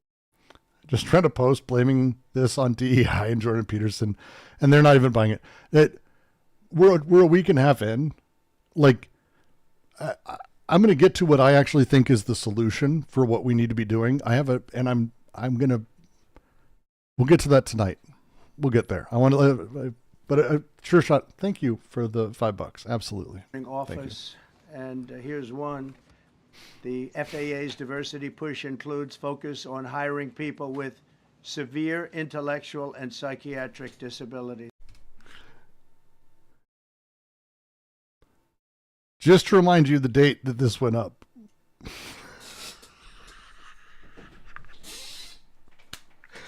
There he is. There he is. That's the moment I was waiting for. That's the thing. I love it. I love it. I love this. I love. Because, again, if you're seeing this and you are a Trump supporter, and I don't really think you should call yourself that. Ideally, call yourself a conservative, a libertarian, or a pedophile. Any of those will help identify you better than I think Trump supporter. And all three are probably, in some way correct. But the ability for you to go, hey, he's saying... on hiring people with severe intellectual and psychiatric disabilities. That is amazing. That's amazing. And then when I click over and you see the date as 2 years into Trump's administration, when this went up with his head of the FAA, with his people in the cabinet, and with him as president, let that dance in your brain. He is now telling you that he's terrible. Are you going to trust him? That's a little bit like that this sentence isn't the truth moment of logic paradoxes. And then it says FAA says people with severe disabilities are most underrepresented segment of the workforce, and they want them in, and they can be air traffic controllers. I don't think so. Then why did you make them air traffic controllers? Why did you build the program? If you don't think so, look, this could be you did this, Trump. You did this. All of this you did. Everything you blame this on, everything we're blaming this on, Everything your cabinet did. And the people who voted for you did by proxy, by voting for you. This is the responsibility of all these people, whether we trust him or not. Whether we trust him or not. It's either his fault or his fault. If he's telling the truth here, it's his fault because he's the one who did this. If he's telling the false here, then it's our reasons and he's at fault. This was in January 14th, so that was a week before I entered office. They put a big push to put... That's not true. Diversity into the FAA's program. Then another article, the Federal Aviation Administration, this was before I got to office, recently, second term. The FAA is actively recruiting workers who suffer severe intellectual disabilities, psychiatric problems, and other mental and physical conditions under a diversity and inclusion hiring initiative spelled out on the agency's website. Can you imagine? These are people that are, I mean, actually, their lives are shortened because of the stress that they have. Brilliant people have to be in those positions. And their lives are actually shortened, very substantially shortened because of the stress, where you have many, many planes coming into one target. And you need a very special talent and a very special genius to be able to do it. Targeted disabilities are those disabilities that the federal government, as a matter of policy, has identified for special emphasis in recruitment and hiring. The FAA's website states they include hearing, vision, missing extremities, partial paralysis, complete paralysis, epilepsy, severe intellectual disability, psychiatric disability, and dwarfism all qualify for the position of a controller of airplanes pouring into our country, pouring into a little spot, a little dot on the map, a little runway. He's fucking retarded. Like, it is sundowning retarded. It's amazing. It's amazing. He's just that fucking stupid. Like, he's actually fucking dumb, and it's incredible. It's incredible to watch. So, right now, he is blaming his own policy, claiming it happened with Obama. It didn't. We went through the dates. I showed you the website and the Wayback Machine. This didn't exist prior to this date. You can go look. Easy. Easy. So Trump, blaming DEI programs that he put in place actively right here, is saying those are at fault, which puts him at fault. I guess. Hey, Tom. Yeah, so he's saying this thing right here, this missing extremities, this DEI program that of air traffic controllers, but they took it down. But using the Wayback Machine, you can literally see as of yesterday or earlier today, fucking as of earlier today, before they took it down, it's down now. Oh, look, in the middle of his presidency, his head of the FAA, and his FAA put all of these things in place. He did that. So now he is actively, your virtuous selling nonsense is a disaster every single time. That doesn't make any sense, Tom. I'm not virtue signaling. How is it virtue signaling? He's the one who put this policy in place that he's pretending someone else did. I'm virtue signaling that it's his. I blame him for the crash because of what he did by destroying like the entire FAA. He did. He literally did. He literally did this. Do you not understand how dates work? Like, April 11th, 2019. Do you know what date it is? 2019 is in the middle of his presidency. It's not at the end. It's not the beginning. It's the middle of his presidency. His head of the FAA, and you can go back and look, put all of these things in place. This was the creation of specifically the program that he's now talking about and shitting on in that press conference. This is his program. I actually like the program, but yeah, kind of a problem. Again, it's not virtue signaling. Bro, Milley was openly betraying him. Milley wasn't head of the FAA. What? Was Milley head of the FAA? Let me double check that. Milley Trump position. Huh. He had weasels around him. Huh. Well, look, Milley, nope. No, Milley was not head of the FAA. Oh, he had snakes around him.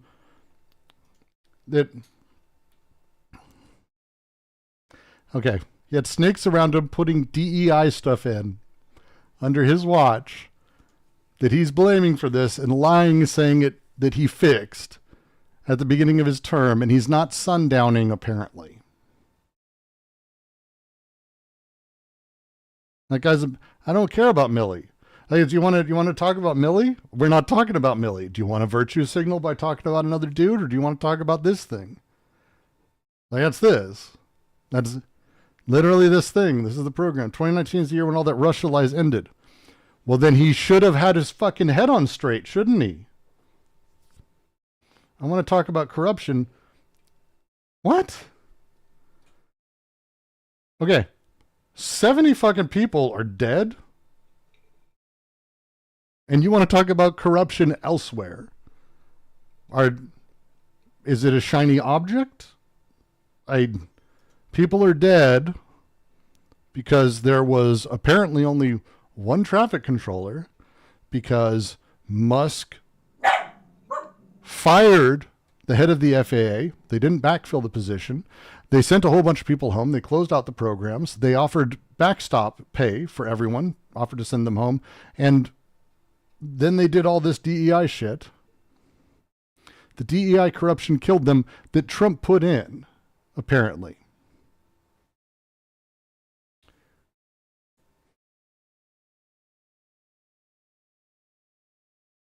BS what?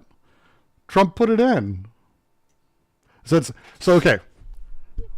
So the border is all Kamala's fault and Biden's fault, even though they didn't do anything to encourage and in fact deported more people than ever, and every one of the policies. But it happened on their watch, so it's blame them. Afghanistan, blame them. But now 70 people are dead a week into Trump's thing after doing all this shit, and he is blaming a policy that he put into place, but we're not going to trust him on blaming the policy. Biden said, surge the border. Why are you lying? Tom. Biden said, surge the border. You're fucking cute, man.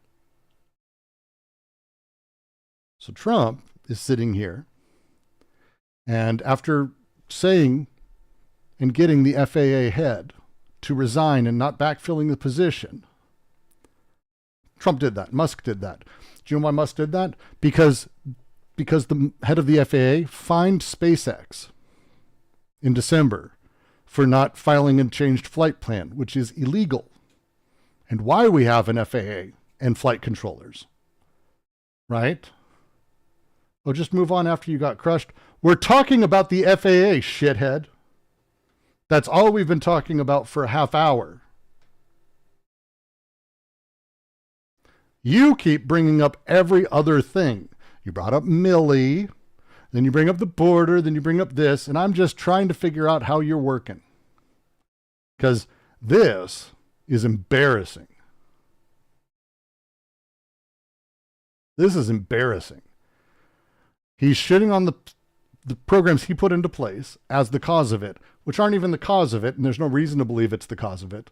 But literally destroying the FAA and disbanding a whole bunch of it, getting the head of the FAA to quit and getting a whole bunch of people to quit and stay home after offering them pay. All of that. Because you're saying Trump put these policies in. He did. They're deep state traitors around him. So literally, okay. So everything he did okay. He's not saying that they were deep state traitors. He's saying that this happened before he was in office because he's too fucking stupid. Okay. He's saying he fixed this and that Biden undid this. None of that's true. In fact, he didn't change a single FAA regulation while he was in except adding this. He didn't change anything except adding this. Okay? He didn't make it more stringent. He didn't change the rulings. You know who did? Obama did that. 2013.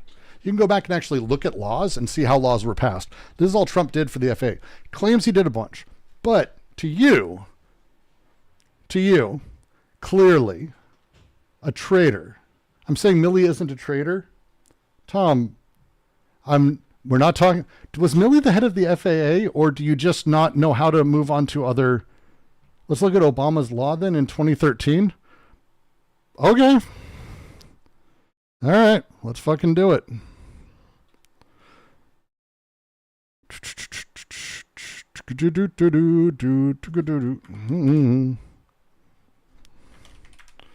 Boop, boop, boop, boop, boop, boop. Boop,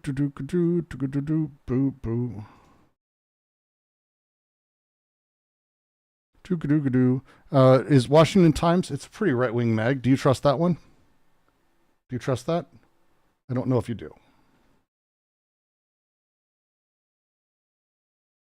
It's important. Okay, you're not answering that. That's fine. Yeah, we were looking at it earlier. 1 second. The new hiring system.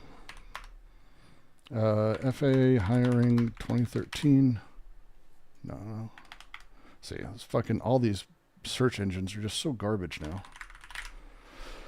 Let's do it. Okay, so we'll do Obama 2013 FAA hiring practices. And we will change the time. And I know they're just going to fuck with me on this time thing. I fucking hate every search engine.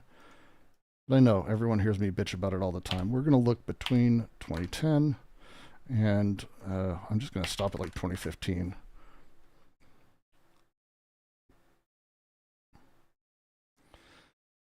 All right. Shift in hiring raises concerns. That's more of an opinion piece. Chicago Tribune.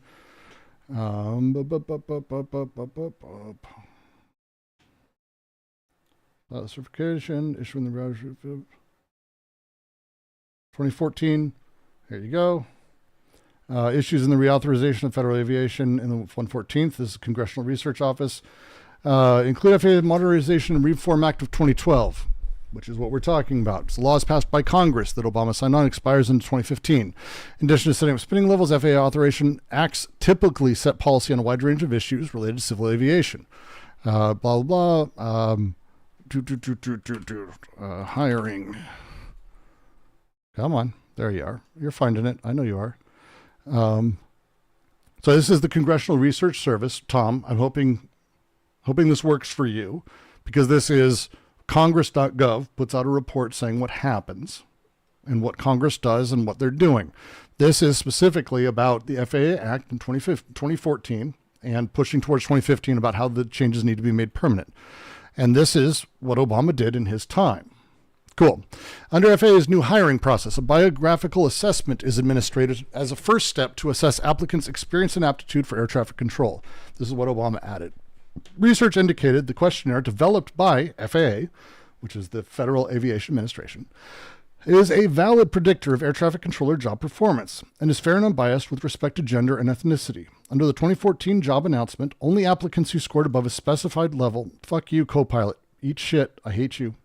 I hate you, co-pilot. Go away. I'll zoom in so you can read along with me. Sorry, that's on me. Under 2014 announcement, only applicants who scored above a specified level on the biographical assessment and satisfied other job requirements were invited to complete the AT-SAT, which is the air traffic SAT. There you go. That I probably should have assumed that would make sense. Those getting sufficiently high scores on that test were given conditional offers of employment pending medical evaluations and background investigations. FAA received approximately 28,000 applications in response. 2,200 applicants, or 8% of the applicant pool, made it past the new biographical assessment, and roughly 1,600 received conditional employment offers. This is the change Obama made. That's it. Okay? rebuilt the test to not filter people out. It doesn't filter towards anything. Okay? It doesn't filter towards anything. It just doesn't filter people out in the same way. But you still have all the other parts of the test. This is what Obama did as a thing. Now, I would ask, any other changes? Besides, obviously, I'm going to assume you're going to stipulate that this exists. Because, again, this is the FAA newsroom during Trump's presidency, and if you think it's whatever. But Trump didn't change anything else except this. Until a fucking week ago. Until a week ago. And a week ago is when he started really fucking with things. I wrote down a list of things that he did specifically, and we will go through them. So, January 20th.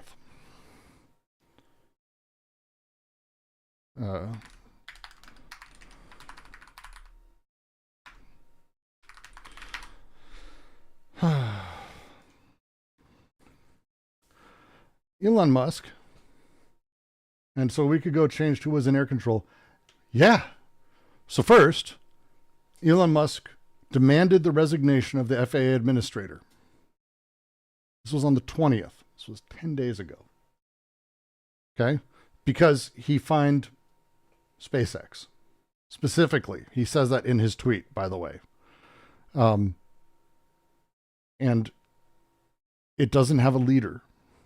On Wednesday, American Airlines flight collided with U.S. military helicopter, blah, blah, blah, blah, blah, blah. At press conference Thursday's rescue, officials newly confirmed Sean Duffy walked away without answering questions about whether the FAA had an acting director in place. They do not have an acting director. That guy wouldn't have been in air control. He would have been, okay, we're getting there, Tom.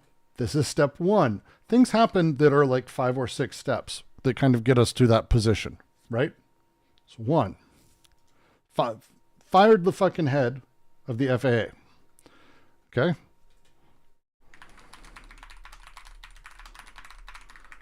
Two. Come on. No, fuck you. Fuck you, MSN. I fucking hate Microsoft Search so much. It's hard for me to even tell. Let's see if air traffic controller hiring was frozen.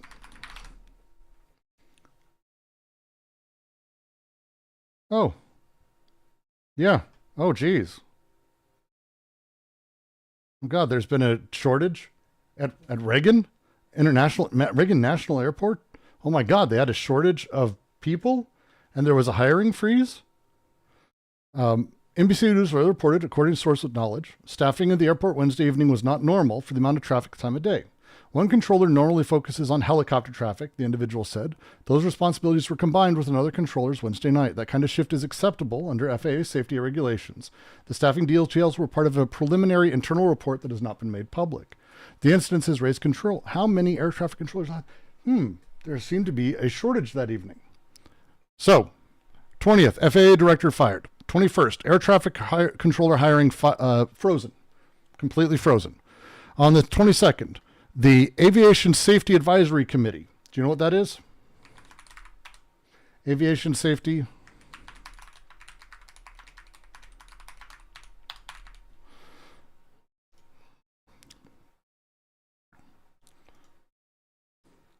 It's on the 21st. Fire says the TSA, Coast Guard, and disable my ad blocker. Eat shit is what you're going to do. Fuck you. God damn it.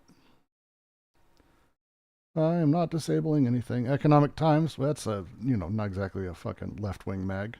Donald Trump fired the heads of the TSA, Coast Guard, as well as eliminated key aviation security advisory groups. Trump scrapped an aviation oversight group as part of the effort to roll back DEI. So that's third group of leadership in the FAA. So, okay, FAA director fired.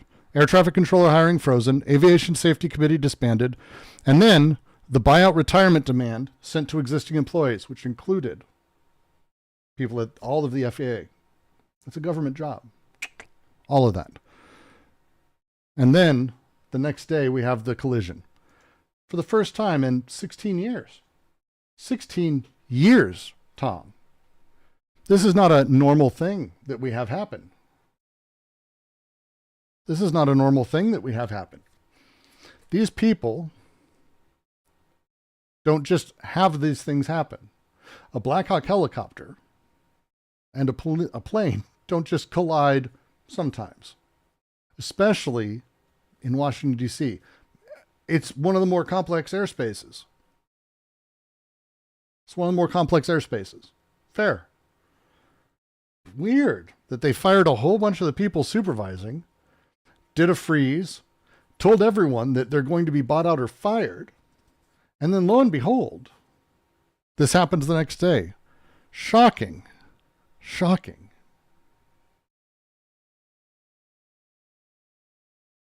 It's a shocking amount of shit, Tom, for the 3 or 4 days leading up. Now again,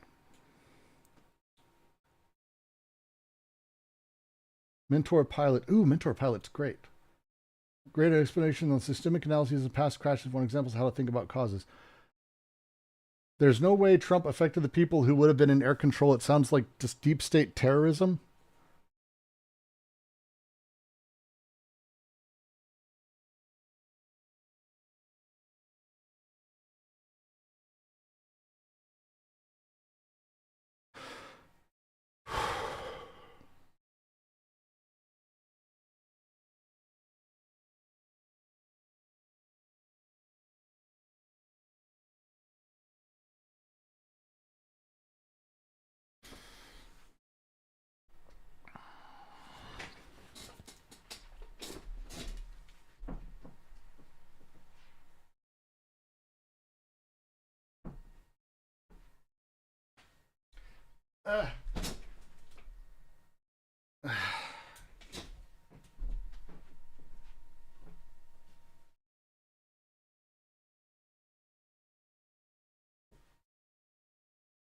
What the fuck?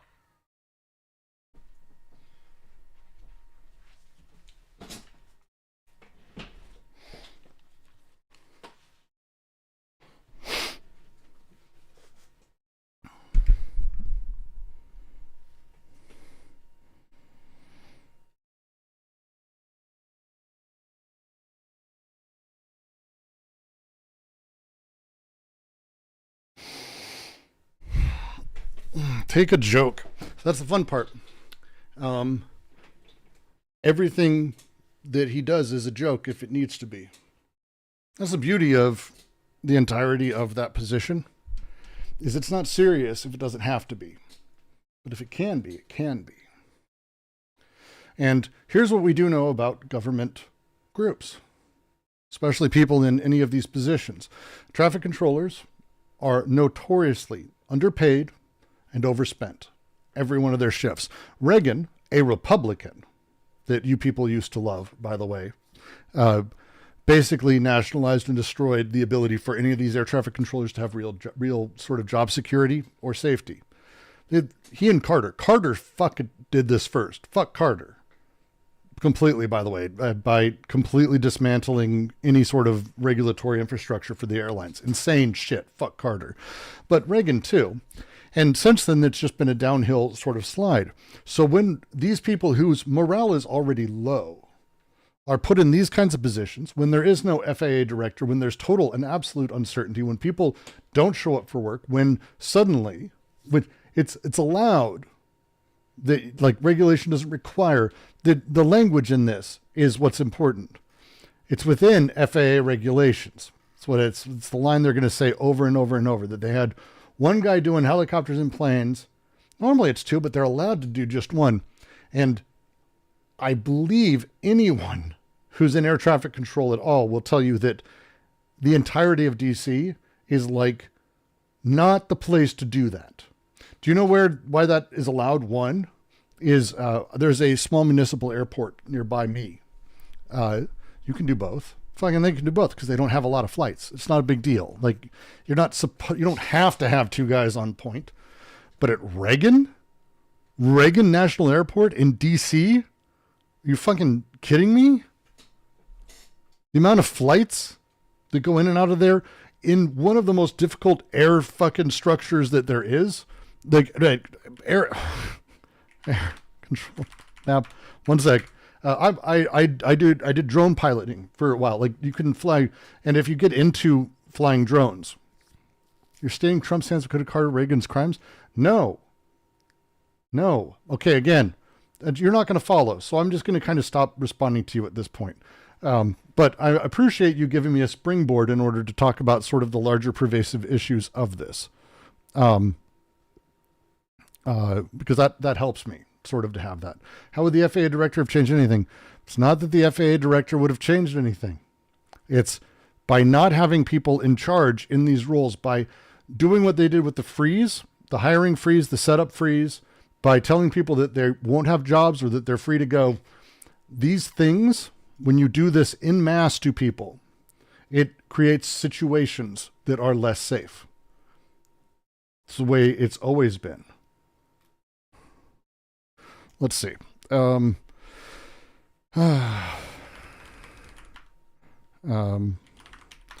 remember the name of it. God damn it.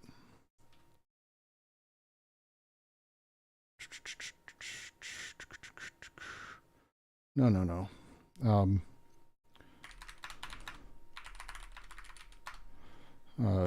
I'll show the one I use for drones. That's fine.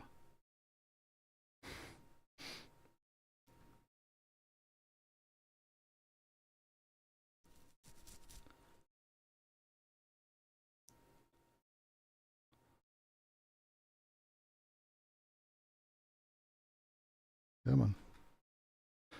So, maps for planes and helicopters. This is a map for drone pilots, which is a simple thing. Okay. These people could have made way more money with Trump. It wasn't all disaster just because you say it is. That's it. It's been fun. We're done. It's not a thing anymore. I appreciate you being here, Tom. We're taking a break from responding to you. That's just not going to be a thing today. I appreciate you. Oh, he just read it fraud. I mean, I did because I try to. People here will tell you, and you've been around. I try to be in as good faith as possible, genuinely, but it's not going to be a thing. I appreciate it. We're all liars. Okay, you're fun, Tom. It's been great. So when you fly a drone, it's an interesting convo. A lot of people don't know this. When you fly a drone that's not like the little toy you have in the house, but like one that goes around if you do it for photography. I had an FPV drone. I still do. It's fantastic. Shit's really fun. But when you have one that's actually able to go decently high or is of decent size of any sort, all of those things put it in a position where it can interfere with flights. And interfering with flights is not a kind of a thing that it happens. Small planes can't handle hitting almost anything. Like you put a little propeller plane and it hits one of these 8-foot octo fucking drones and everyone's dead. So there's rules about where you can't fly, how high, where you're able to go. And generally, and this is like the simplest version of it, generally you get maps that look a lot like this. And you'll notice there's a lot of red here. Like there's a lot of red here because you can't. Like, this is not a drone area. You're not supposed to do this. But the very simple version of this is, here's how the airspace is mapped. Each of these areas has its own thing. Special flight rules, you're fucked. Like, don't even go here. But we're not trying to fly in a drone. I just want to show you how all this stuff sort of creates issues. So this is Dulles International Airport. This entire thing is a fucking zero fly. By the way, all of this is a zero fly. Like DC is not a drone safe place. Not good for drone flyers. You go out like way out here. You can go have fun there. But these are where you can't even have a fucking drone. DJI, who has a lot of automated software, connects to the internet very often. Because I did a DJI fly. It won't even let you fucking take off if you're in one of these areas, GPS wise. It will not allow it because you get fucked.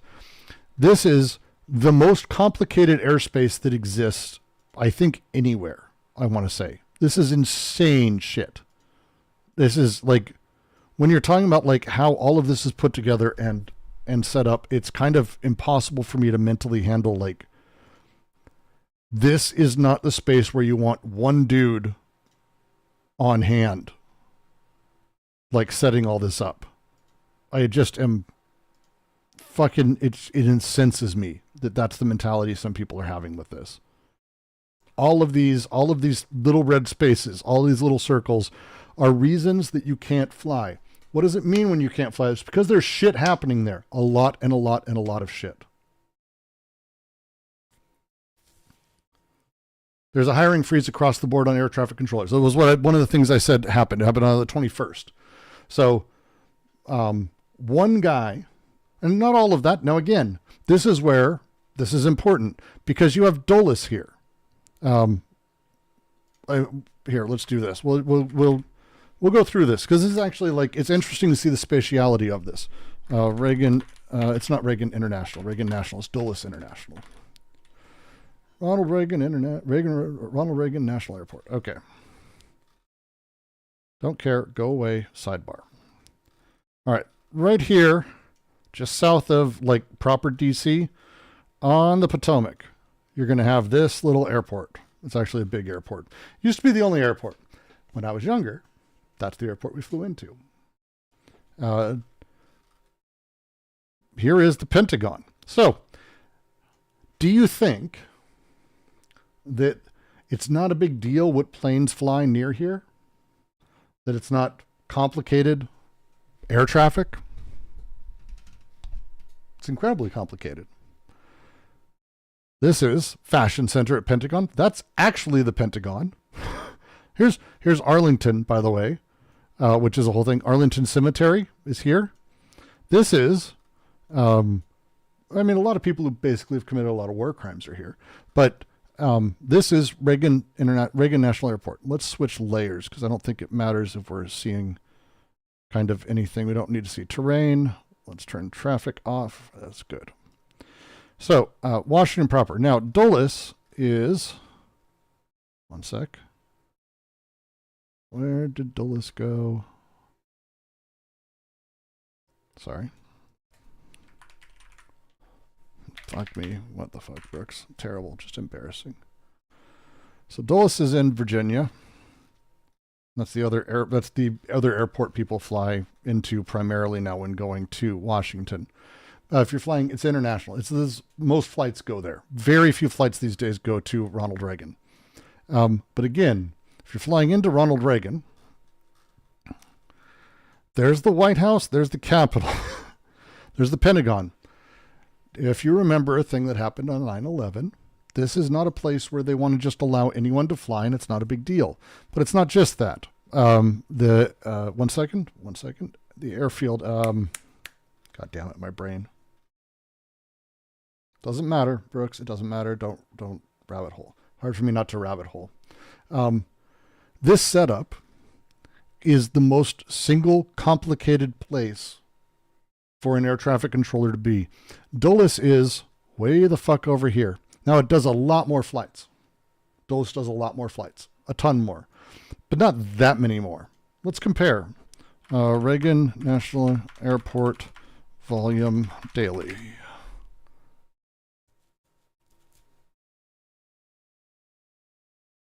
Oh, I was wrong. Are you kidding me? That can't be right.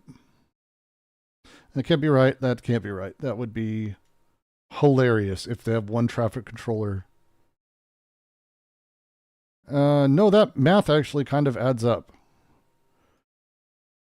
24,000 flights a year. That's 800 a day. That's an incredibly large number of flights. Is that more? That can't be more than Dulles. That can't be more than Dulles.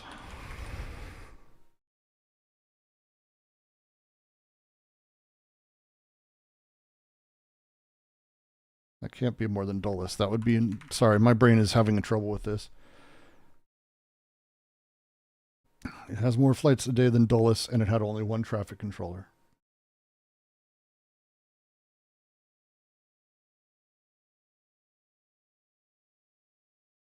And it's a more complicated everything.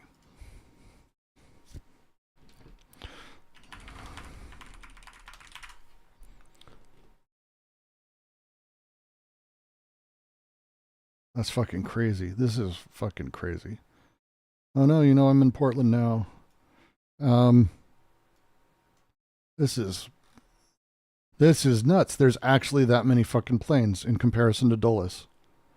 That's actually kind of incredible. I didn't realize. I did not realize.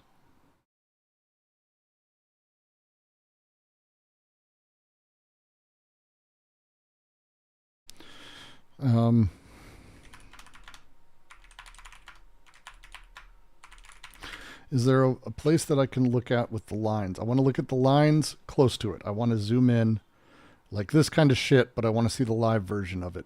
I want to see if I can look at the flights for the day.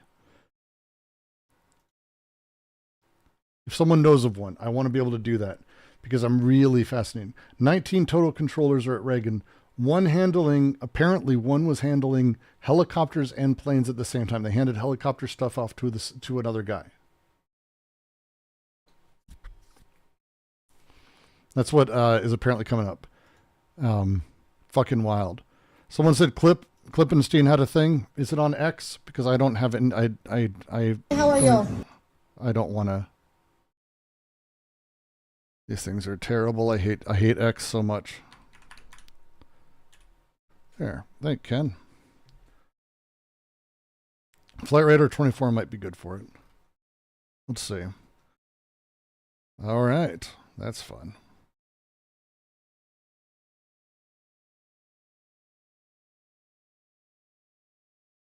Federal employees are receiving crude messages after the Trump administration's new email system turned out to be insecure. Good Christ.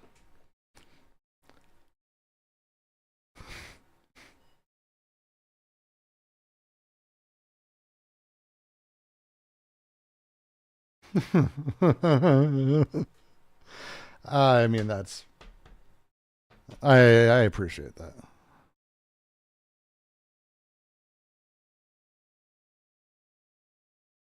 I just sent this email to all 13,000 federal employees.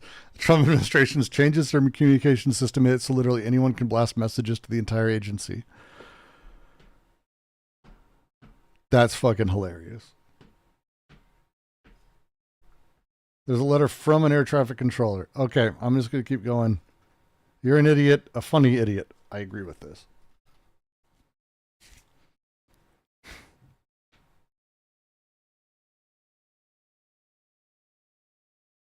Jesus Christ.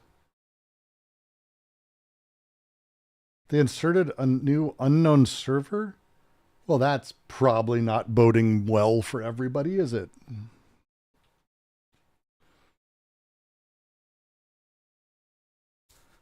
The DIMs are so fucking useless right now. We'll get to what I think the solution is. That's just incredible.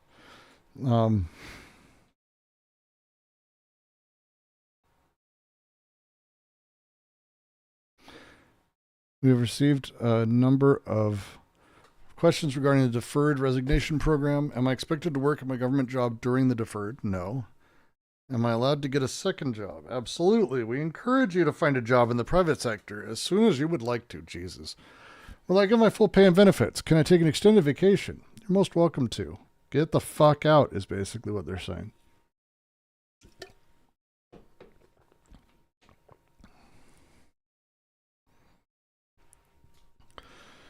All right, Department of Transportation.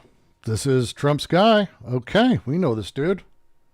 This order updates and resets the principles and standards underpinning U.S. Department of Transportation policies. Cancellation none. This order applies to all operating administrative departmental offices. This order is effective on next date of execution. The following principles govern the implementation and administration of all DOT policies. Include grant making, lending, policy making, blah, blah, blah. Utilize pay models, direct funding to local opportunity zones. We talked about opportunity zones last time.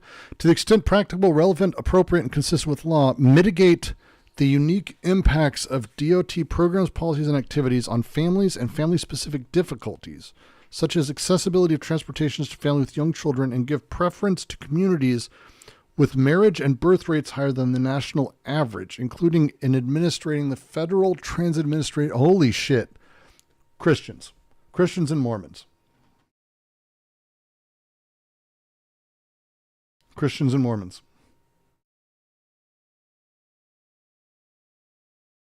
They want to give more funds and capital to Christians and Mormons. And I don't know, is Catholics still a thing like that? Because I can't imagine that they would give it to anyone who's Hispanic at all. Prohibit recipients or assistants from imposing vaccine and mask mandates. Fuck. These people are fucking terrifying broken records. Sean Duffy sucks. Yeah, Salt Lake City in 2028. Jesus, good Christ. Oh, God. I thought they hated Catholics now. Because of the Pope, being a human, it turned out.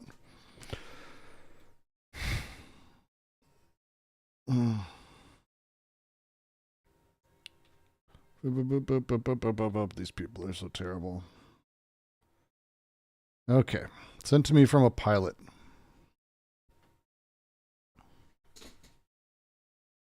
I'm assuming this is what Rachel was trying to get me to. Apologies for it taking as long as it did, Rachel.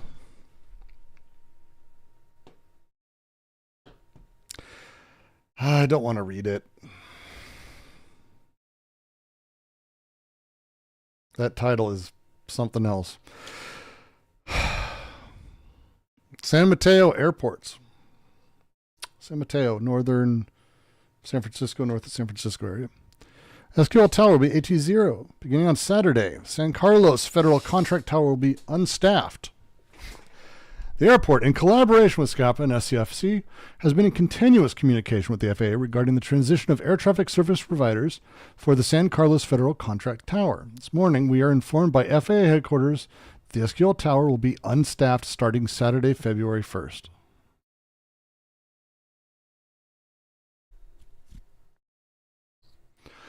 Oh, God. The FAA has awarded a new contract for air traffic services at SQL to Robinson Aviation. However, the contract does not include locality pay to account for the high cost of living in the San Francisco Bay Area. As a result, RVA's employment offers to current SQL controllers were lower than their current compensation. Understandably, all current controllers have declined their offers.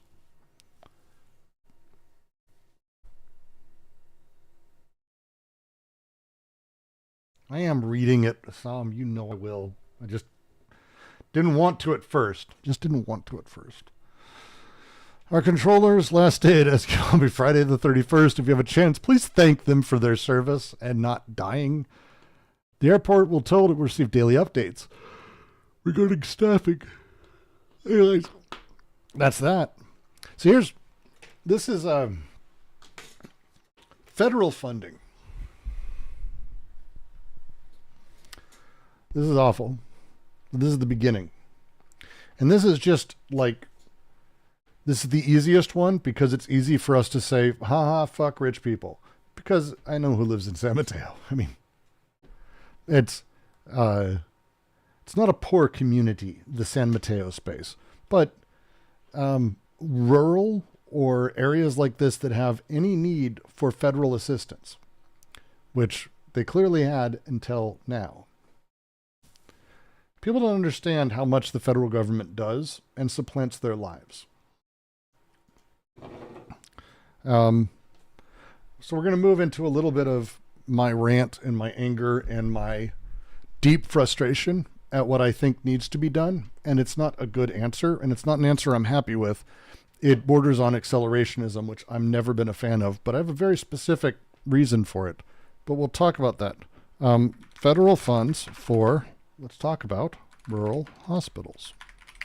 Simple. So, like that air traffic controller place, okay?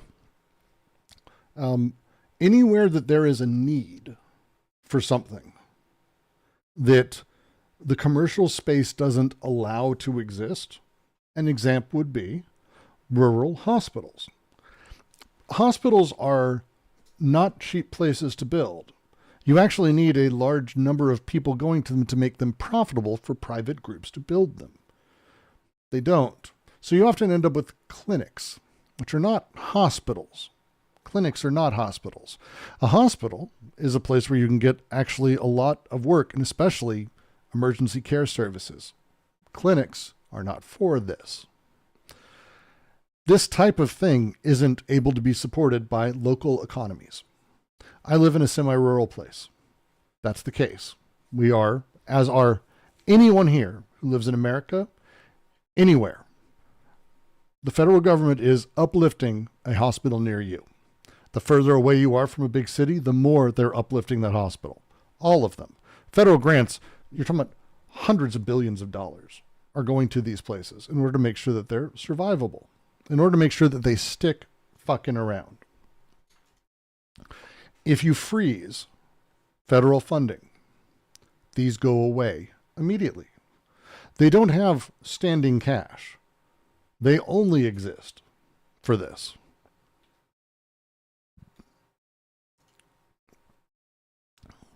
Rural communities with state and federal resources would go away. Long-term solutions to rural health problems that works with rural areas, let's go away. Medicare Rural Hospital Flexibility Program. It's not Medicare. Medicare is paying out for people's medical things, older people especially, would go away. Small Rural Hospital Improvements Program, the SHIP program, which is actually a decent big little thing recently, making sure rural hospitals aren't left behind with technology like CAT scans, MRI machines, other things that are needed for tests. Because having to send someone 4 hours away, 5 hours away, 6 to 7 hours away, depending on where you live, is untenable. You need to have these things in place. Rural Veterans Health Access Program. This is part of the HRSA, which is federally funded healthcare. All of these rural hospitals will go away without federal funding. That's it. But it's not just that. Pick a thing. Do you like clean water? This is what the EPA does, federal funding for clean water. $172 billion in communities for 36 years. This is what the federal government's federal funding does. Clean water across the board. So almost every state, I think, utilizes this, generally speaking, but also it's the only way they can upgrade. Because ultimately, these places can't survive on their own. They're not commercially viable because they're not commercial projects. I'm in an area outside of Vancouver, Washington. Vancouver, Washington is outside of Portland. We have a river right there. Our water is incredibly expensive and we get federal funds. It's incredibly expensive. The water is incredibly expensive. In comparison, when I was in LA, it was incredibly cheap because of the law of large numbers. That's the way it works. So, water. Pick a thing. Pick a fucking thing that the federal government doesn't have a hand in. They have hands in everything. So here's where we're at. We have the White House sending out executive orders on an extraordinary number of awful shit. Awful shit that is targeting minorities. And we have a lot of people cheering the end of the IRS, which he's promising, the end of public schooling, the end of federal funding for a huge number of programs. Meals on Wheels. Do you understand how Meals on Wheels works? Meals on Wheels gets some money locally, some money on state, but 35% of their funding is the federal government. Now, people talked about this, and they went off of it really, really fast.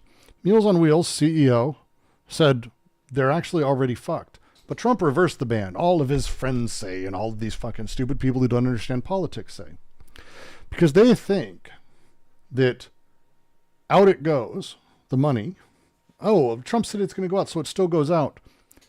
But that's not how things work in the real world. Meals on Wheels is a nonprofit. It's an NGO. It's not actually a government program. It's a government-funded program, but it's not a government program. There's a difference. See, a government-funded program has profit and loss sheets. It has a P&L. just like everything else, and has to report that quarterly. Meals on Wheels gets their money quarterly. They budget according to what they're able to get and what they know they're going to get. They budget for kitchens. They budget for people, even volunteers, but they have to pay for gas, cars, food, cooking, kitchens, cooks. Name a fucking thing. There's a ton of money that goes out. Fundraising, email communications, infrastructure, fucking a ton. There's a ton of money that goes into just running that ship. When Trump even hints that he might kill the money for Meals on Wheels, let alone does and then reverses it, that CEO has a problem. They have to decide whether or not they trust that he won't go back on it. And they don't, because they shouldn't, because he's a liar. So now that they don't know, what do? They strip services, because the money they have in the bank needs to last as long as possible. They can't just keep spending and taking care of the 11 million people daily that get Meals on Wheels services in the United States because they are destitute and alone. And this is a very good program. If you haven't done it, I highly suggest volunteering for Meals on Wheels. It'll change your perspective on things. Do it. I mean that. But they've got to stay alive. They're a business. It's a non-profit, but it's a business. They've got to figure out how to keep the lights on, keep going, see if they can survive this shit. So they need to strip as much as possible out of everything. So they begin cutting how many people they can serve, how much food they can give, what the quality of that food is. The same thing as any other business. Just at the hint of cutting it. And they're not alone. When you're talking about the trillions of dollars that he was talking about not spending illegally in what is genuinely the actual crossing the Rubicon end of the country moment that happened, period. Suddenly all of these non-governmental organizations that were picking up slack for what the government should be doing, they have to pull back because they can't go out of business either. They need to survive this. So we're in a position where all the people who are under cared for and marginalized are being further marginalized. They're being deported. They're being shit on. They're being forced to not have medical care. They're being discriminated against, pulled out of jobs, banned from bathrooms, banned from interacting with people, banned from the military, pulled out of everything, careers, lives, destroyed. And what we have is a normative culture who sees this and, like me, feels bad for it. But this isn't going to hurt me. Not like that. It'll be in time. These cuts, in time will affect me more greatly. I'm not doing great money-wise. I'm surviving. We're surviving. We're getting by month to month. But like most people, we're month to month. Some people are more fucked than that. We're lucky in that sense. But I'm not going to feel it for a few months. What is it going to do? It's going to fuck a lot of unprivileged people. Because I think most people in America don't understand how much the federal government makes their lives livable. And this is across the board. It's across the board. Let's talk about a great example. You're not going to be able to afford coffee in 3 months. Coffee. Americans aren't going to be able to afford coffee in 3 months. Think about that. Why am I saying that? Well, let's look at coffee futures. Trump decided that he was going to threaten tariffs with Colombia because he's stupid. Because he's stupid. Colombia produces a huge amount of coffee. We do not. We produce a fraction of the coffee that we consume. A small fraction. So coffee futures, for the first time since, I want to say the 70s, maybe 60s, hit $4 a pound. They actually passed $4 a pound. They passed $4 a pound. This is out of date at this point. Let's actually look at the coffee's futures market. Why didn't you just show me that? Because your Bing, when did you change back to Bing? I don't even want Google. Goddamn. Yay, bar chart. Thank you.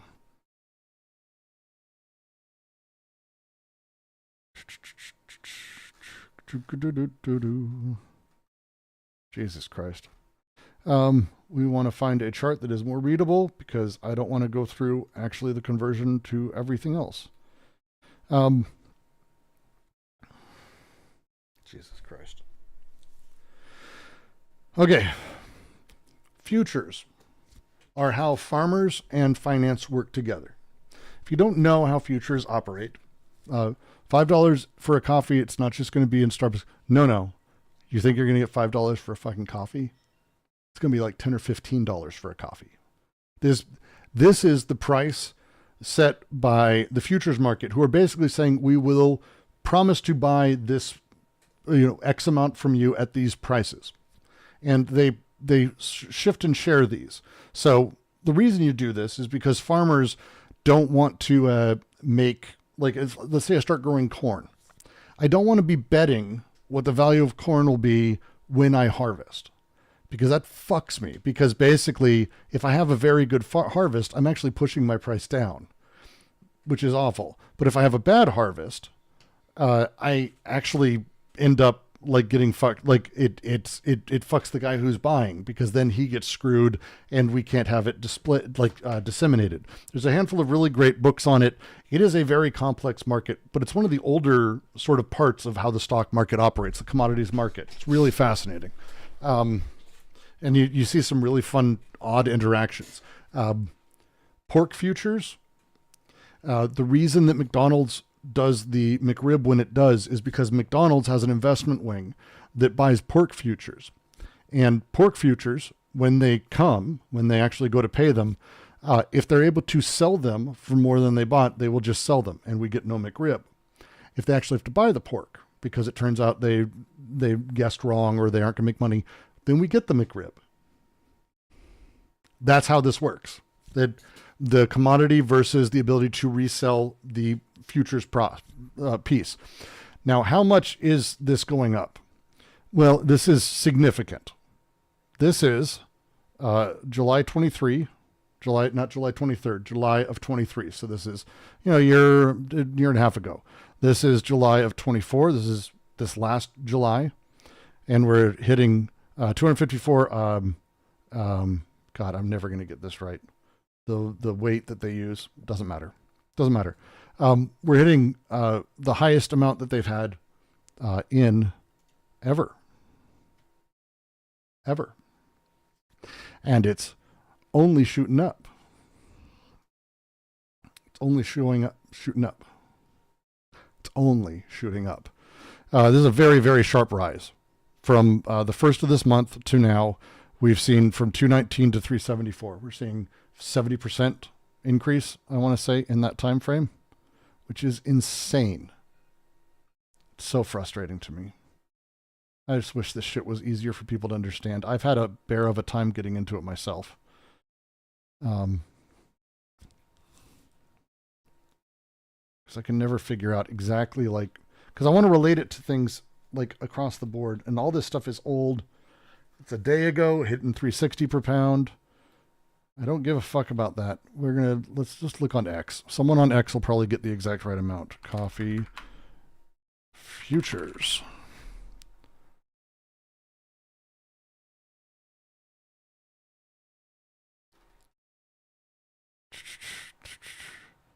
Price fluctuations don't last long. Yeah, right. Yeah. No one's talking about any of this. Yeah. This is and people are excited. People who bought early and got into this because this is speculative market. Enjoy that. And yes, 80% of U.S. coffee is imported from Latin America. And you have this. 1 second. I want to see the Fox News if they have this stupid woman who said just one of the dumbest fucking things on Fox News. Coffee from Colombia. We actually make our own coffee here too in Kona, in Hawaii, right? There's Not really. For those of you who don't understand this and why this woman is really stupid, coffee is not fungible. Fungible is a way you talk about goods where a thing can be swapped for another. Gold.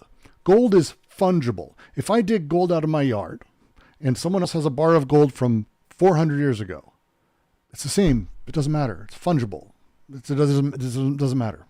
That might be cooler in like an antique way, but like the actual gold itself is fungible. Oil, generally fungible. As someone educated me, and I've recently learned, the U.S. has a different type of crude, but there's really two kinds of crude. And within that, the product, again, after refinement, is still fungible. Coffee is not fungible. Wine is not fungible. These are different. Kona and the coffee that's grown there, utilizing the terroir of Hawaii, is deeply earthy, but also some of the most expensive fucking coffee that there is on the planet, because real estate in Hawaii is some of the most expensive fucking land on the planet. So it's tougher for that. But we also have, and we can just sort of take a moment and go, wait, let's talk about Kona. See, Bing. Why is it Bing every fucking time? I fucking can't stand this shit. Hawaii coffee production yearly. Let's take a look. That's AI overview. Just take me to the fucking facts. I just want to look. There we go. USA facts. That's fine with me.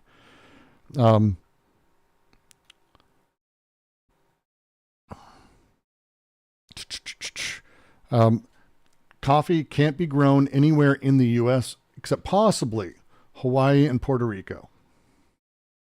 There are ways we can grow it elsewhere, but it's prohibitively expensive and is absolutely not going to happen. It's the same way like people talk about, we can do indoor gardening for wine and bring friends. Like, no, you can't. You can do that and you're going to spend an incredible amount of shit. But Hawaii, 11.5 million pounds harvested and utilized. Let's see the source on that. That works for me. Cornell. I like Cornell. Good. USDA. Hawaii.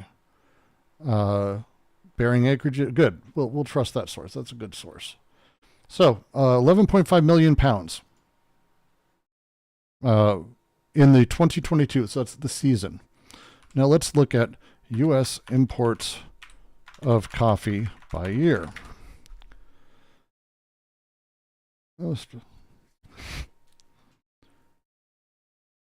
Where are the sources for this? That's all I care about. Oh, look. Geez. Billions of dollars worth. How much volume is that? Let's see. Because it doesn't even say. Let's try again. Pounds. Let's go to Google and do it. Pounds of coffee imported U.S. yearly. 4 billion pounds of coffee in 2023, that same year. So, just to sort of go back, it's 11 million versus 4 billion.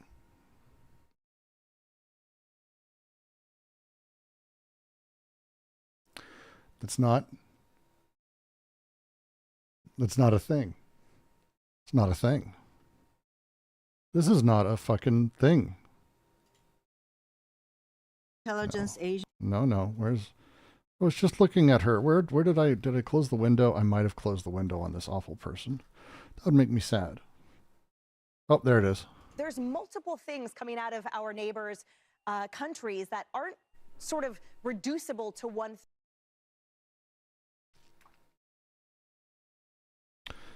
This is someone who doesn't understand anything.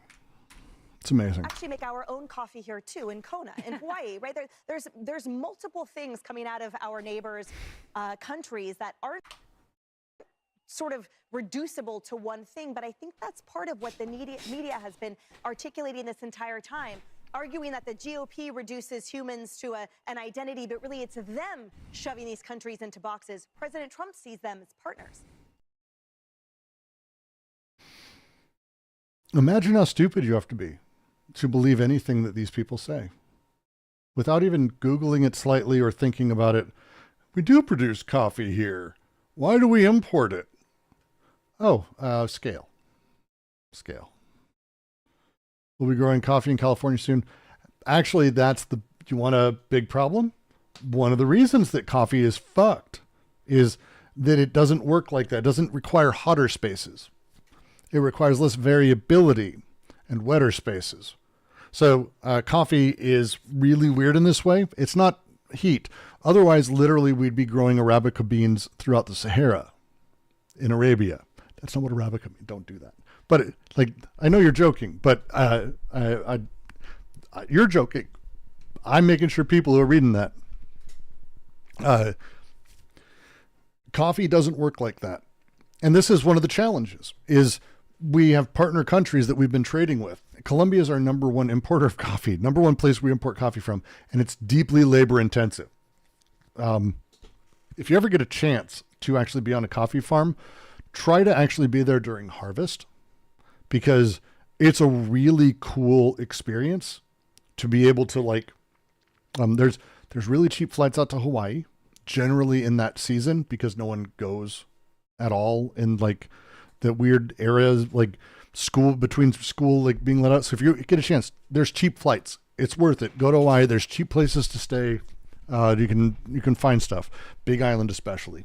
Don't spend time on Kauai or Lanai. That shit's expensive. But Big Island, you can find some places that are pretty cheap and really fun, and you can actually spend time at a coffee farm. And the entire process this doesn't automate. It doesn't automate. There's just no real way to do that without, I would say, overspending to make it insane. If that makes sense. I haven't seen it. I'm sure it exists in some weird way in some country, or some guys built a robot that can do it, but not in a way that's feasible in terms of the scale we're talking about and the cost structure and the space. It is so much manpower, so much space. And then one of the things Kona is famous for is specifically sun drying, which is where they actually leave the outer husk on after a little bit of beat up, and they actually leave it in the sun to dry out completely. It gives an incredible intense sweetness when you actually grind and brew. It's like a Peabody style coffee with little sugary bits. Really fantastic. And it's an incredible thing to see all the way through, in the amount of time and dedication and the amount of land. And they had to stop doing, I think they sold half their land because, again, it's untenable money wise. But again, Hawaii only has 5 days of fucking food and everyone dies. So who knows? They're like the island heard Lenin say, every society is only 3 days away. And they're like, we'll make it to 5. But it's this is the challenge, is this isn't how everywhere works. We can't do everything. This insane American exceptionalism that is absolute nonsense is pervasive here. But again, we'll keep coming back to this. It's pervasive in people who do not understand what the federal government does or how it works. That's it. That's all this is. They don't understand, nor do they have the intellectual curiosity to go look into it. That's it. And I think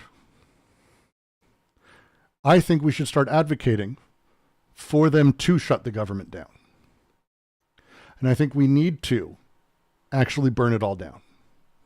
We need to work with Democrats and get them to not approve the debt ceiling, to fight it tooth and nail, to hold it hostage, to encourage federal shutdowns, to do all of this, so that way these people across the board can feel the pain. Because the worst outcome of this presidency, this next 3 months, the worst outcome for me would be if all the shit that's dry that he's doing only hurts minorities and is visible, sort of.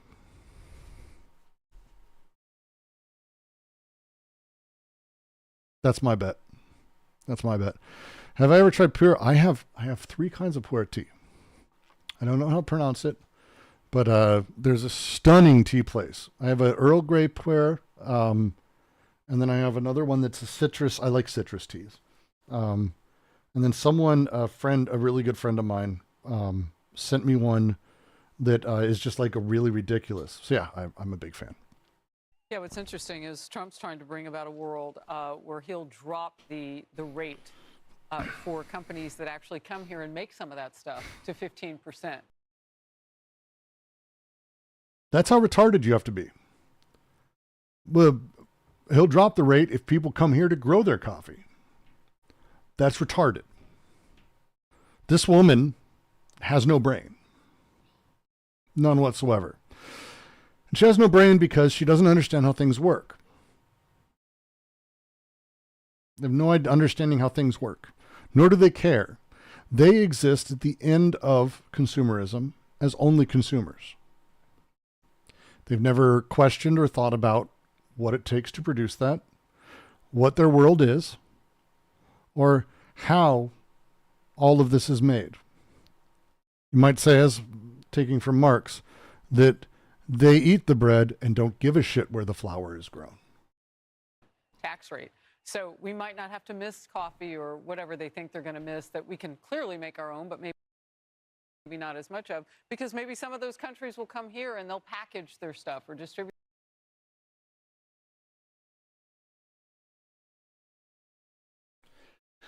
When you don't understand how global supply lines work, when you don't understand how anything works, all things are possible. And when all things are possible, you don't understand what you're doing. So, for a long time, for a very long time, I've railed against accelerationism. I still think accelerationism is what child's view of the world. And it's generally the idea that the contradictions of capitalism will explode itself if we just push it faster. We must just do capitalism harder. Or the Nick Land thing of basically becoming a white fascist, racist, supremacist, and that's better for the world. Sure, go for it. You do you. But I've hated this for a long time because this is, I think, how babies see the world. The reality is that people will be hurt by accelerationism. They'll be damaged. People I care about, and I can't stomach the idea of entire groups of people being marginalized and left out. But that's happening. I didn't have to do accelerationism. We didn't have to do accelerationism to get to that point. It's happening now. Trans people, foreigners of any sort, really. If you're not seeing the videos of UK guys getting deported because their wives were like, it's insane what's happening. Gay couples, absolutely across the board. Racial minorities of every sort being terrorized wherever they go. Religious minorities are starting to see it more and more and more. And all of this is what I would call normal Americanism. It's one of the reasons that I understand the pain when minorities see this happen and when Trump marginalized them the first time around. But for me, it's like, that's how shitty we've been. That's American shitty. America can't fall apart when America's doing the thing that it did 20 years ago. I grew up with all of these awful things. So that we're sliding backwards scared me, but it's not the same as the end of America. When Trump steps in and he says, we're not going to fund the country anymore, that's the end of America. Do you understand that? It's a little different. See, the end of people's rights here is sad, but we've done that a lot. The end of the ability for trans kids to get health care. That only just recently happened. Like trans kids was not a thing when I was growing up. That's just not a thing. So we're just going back. But when we get to the point that the president and his psychotics are absolutely willing to simply not disperse funds that were duly elected and put in place, that democratically people put in place to have happen, the thing that absolutely makes our country is that system. Congress has purse strings and always has. The executive branch has to distribute those funds. This has been tested many times in court. And the judicial branch judges. And they can be corrupt however they are. And that's another thing we've had. But if Trump is not going to disperse money, that's it. That's the end of America. Because at that point, it no longer matters who we elect in between. If Trump fails this term and out comes someone else and there's a Democratic runner and we get them, we can't trust that anything that happens there will continue. We will fall apart. The country is going to die. And this is not being extreme. This is the constitutional crisis of my lifetime, I think. There have been showdowns, but this is it. That's it. If Trump is able to do all of these things, to not follow the laws that he's been charged with upholding, and if the Dems don't do anything to fight this, it's over. It's over.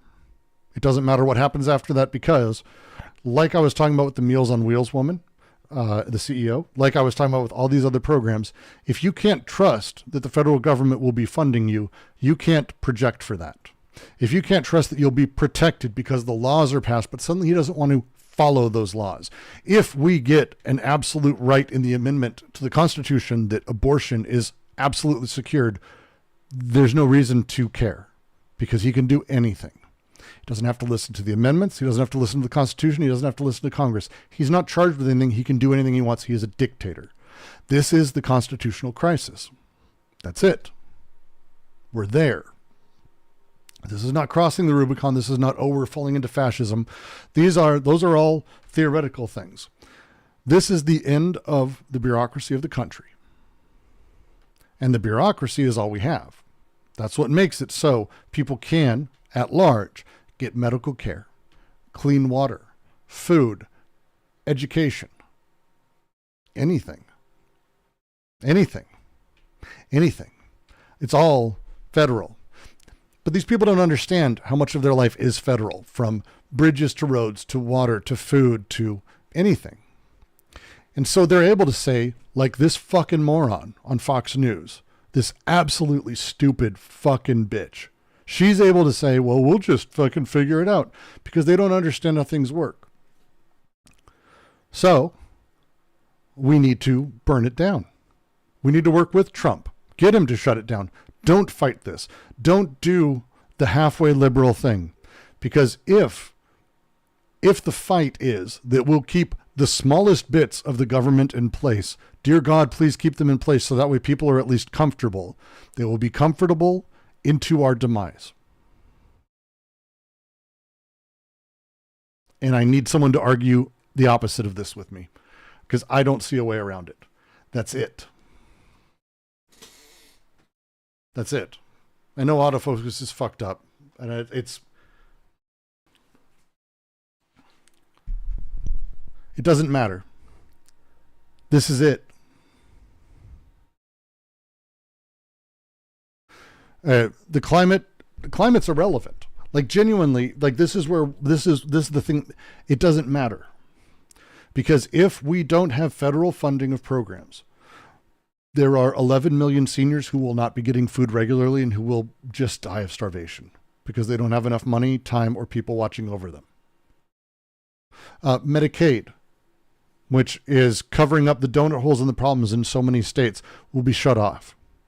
We had 70 million people without health care. Like that. Done. Done.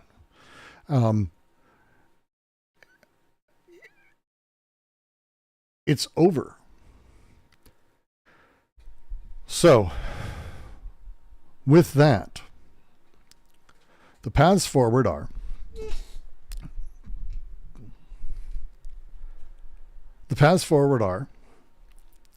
and it's a thing that I don't know how to make happen or do, but I encourage, is we don't allow the Democrats to capitulate and do the bare minimum to keep things running. This is what the liberals did with Hitler. And the history books bear this out, that as Hitler privatized and destroyed every public sector and made life worse and worse and worse for a large amount of Germans, by the way, a large amount, not just the Jews and everyone, like a large amount of Germans destroyed that country by rapidly destroying it.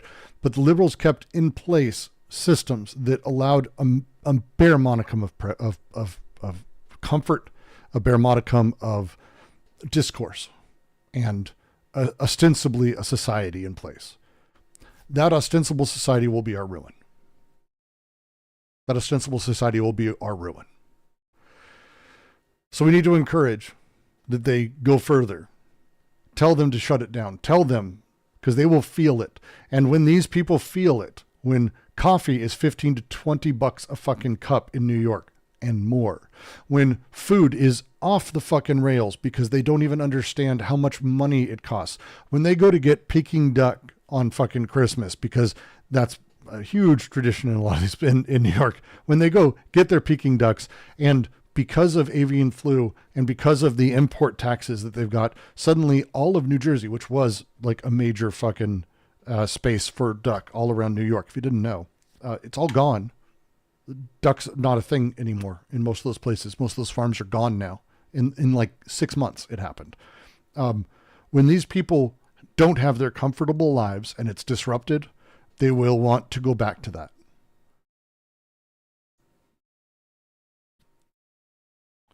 That needs to be the thing. With that, and Chodoli is a step ahead of me, although I would phrase it differently. With that, we need to have a real conversation around what the government needs to be. Because if by some miracle of fucking God, by some miracle of God, this comes out the other side and there's room for us to make change and do things, we can't have a distanced federal government that does things that we aren't part of or aren't aware of. That distance is what allows this room. It allows this bitch to exist. If she had to deal with these things, if these things were closer, if there was an awareness of how they worked, and if they were more functional in a literal human way, this would not be the case. If you go and spend time in a foreign country, and you Euros, you'll know what I'm talking about. People in China will know what I'm fucking talking about. People know their local doctors, they know their local shopkeepers, they know all of these things, and they know their local everything, because those services are expected to be taken care of. When I told people, because I worked for Starbury. Starbury is a Swedish company. Very, very lovely. Downtown Stockholm. I got to spend Christmas there and a couple times. It's a wonderful place. I made the comment that people in Europe don't understand what it's like to avoid going to the doctor. And they're like, well, no one likes the doctor. I'm like, no. Like, when I didn't have insurance, I didn't go to the doctor for 5 years. And they look at me like I'm fucking nuts. Because it's encouraged to do these things, to take care and to take on public services, to be involved in that, to be aware of what's happening. These things are the life people lead. When you're disconnected from it and you have a paternalistic daddy state or nanny state, whatever you want to call it, you get that distance. It gives room for these types of weird deliriums and fantasies. We need to be much more direct. We need to be understanding how we work with stuff, what we do, what the FAA actually is at a local level, and start from local up. Don't allow top-down bullshit. Local up. What is the water shit we need? Bottom up. We need to figure out a new way to even consider governance and think about this, because this is going to be the longest 4 years for Americans that there's ever been. This is going to be it, because if we're a weekend, and Trump has already basically had some, I would put the death count now if you include the shutdown of Medicaid, so people couldn't get medical care in emergency rooms, which they couldn't for, I think, 2 days. I think it's still going on in some places. We know the rate of death for people who don't actually get the care they need who are on Medicaid. It's significant. There's a lot of death happening. This is just going to get worse. It's just going to get worse. And there's very little we can do about that. What we can do is offer an alternative vision, an alternative way of talking about it, an alternative way of thinking about all these things. Because this municipality reality we live in is one that we have to be able to communicate and share, and not do it in a lib way. The lib way is to say, we have departments for that, let them take care of it. No. We have healthcare needs locally. We have FAA needs locally. We have water needs locally. Education needs locally. All of these things need to be taken care of locally. And we need to have these conversations and talk about how we can set this up so that way it works better for everyone at a local level, instead of having these silly, ridiculous, at a distance possibilities that someone can be this fucking disconnected from the world that they think coffee just grows wherever. Just let X do it is exactly how we got into this mess. Absolutely. The ability for us, citizenry, to take the power back is a real thing. Can healthcare workers strike in the U.S.? Anyone can strike anywhere. Anyone can strike anywhere. If a public strike was possible, I'd be advocating for that. I don't believe that we will hit the number of people required for such a thing. But when we talk about local people being involved in these things, when we talk about how we can fix this, we need to have a new answer. And this is what the streams can be dedicated to. What is this new answer? What type of thing? Because this government is going to fail. Nurses are striking in Portland right now. There you go. You're going to actually see, I think nurses are striking in a lot of places in the next day or so, I want to say. I didn't want to get ahead of myself by saying that, but thank you, Hunter. Portland, I know Seattle's having it start to. These things give us a new potential, because 4 years from now, whatever the outcome of this, people will not accept. We just want to go back to the big overarching government, because it won't work. It just won't work. Just won't work.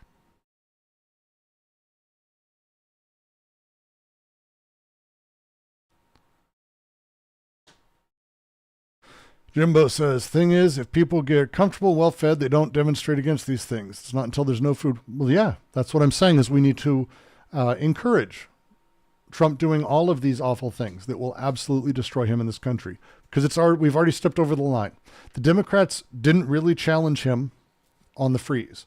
They put some federal stays in place so that way judges can talk about it, but we know how that ends, because it ends with the Supreme Court and him getting his way. That's it. If you didn't realize, Congress has no power here. It's done. It's done. So when this happens, and it will be happening soon again, as we're making our way, support strikers. Think of a new way for us to talk about governance and a new project that we could start immediately putting into place. Ideally, movements, programmatically. Hey, here's how you can start organizing people near you. Here's the kinds of things we need. Here's the kinds of things we're setting up for. And figuring out how to get people to help each other. Because this is where you start getting into the Trumpers like that too. They do. I hate to break it to people. This is not a left or right thing. This is a human thing. The right is attracted to Trump. Trump and the people in power are utilizing that. That is the story. They don't like the big government. I don't like the fucking big government. None of us fucking do. Fuck the big government.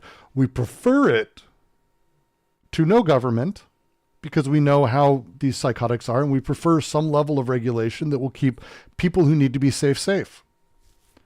But we don't have that anymore. And we shouldn't pretend otherwise. It doesn't exist. So we need to figure out the next step. Part of that is figuring out messaging. That's what we're doing when we talk about the elephant streams. The elephant streams will continue once again. Not tonight. Not tonight. Tonight we're going to relax for a minute. I might play around to Dota, chill my brain out. But we're going to continue more elephant streams. And then we're going to also set up theory streams, because of course. But then we're going to also set up civics streams, because I want to actually talk about how we can set something up and start a conversation around that. I do think there's a possibility of direct democracy. I believe there's a lot of potential in this. We will see an absolute collapse. This is very scary, and I'm very scared. I will tell you right now, I am actually worried. I'm actually worried. I haven't been worried for myself and for the future of the country, really. I tend to handle things pretty lightly, and I'm more scared for other people and figuring out how to support them. Here, this, if you don't grasp at the constitutional crisis that's underway and the absolute end to democracy in America and the American project, you need to. I've been waiting for it. Yeah, Assam, I'm with you. I've been waiting for this. But because alt-right playbook or whatever it's fucking called came out with a new video where he's like, crossing the Rubicon. I want you to say what yours is. And it's like, this is the problem with the Vosches and all these fucking people who have said, it's the end now, over and over and over, is none of those points were it. Every single thing that has happened until this has been shit that mostly has happened over the last 20 years or 30 years. And it's a receding, yes. And it's bad and it's scary. I get that. But end of the country shit is a very different beast because we're talking about the end of civilization. I mean that. I actually think that we're talking about that at this point. As soon as Congress doesn't matter, as soon as the president's free to do whatever he wants, well, then actually none of the laws matter anymore. I believe Europe is actually in a worse place. I don't think it's as extreme right away, but with this comes a very particular activity in the Middle East amongst people who we're allied with. And there is going to be one of the largest refugee crises in history in the next 5 years, I believe. And I don't think Europe is ready for that. I don't. I'm actually genuinely scared across the board. I think this is a very terrifying direction overall. But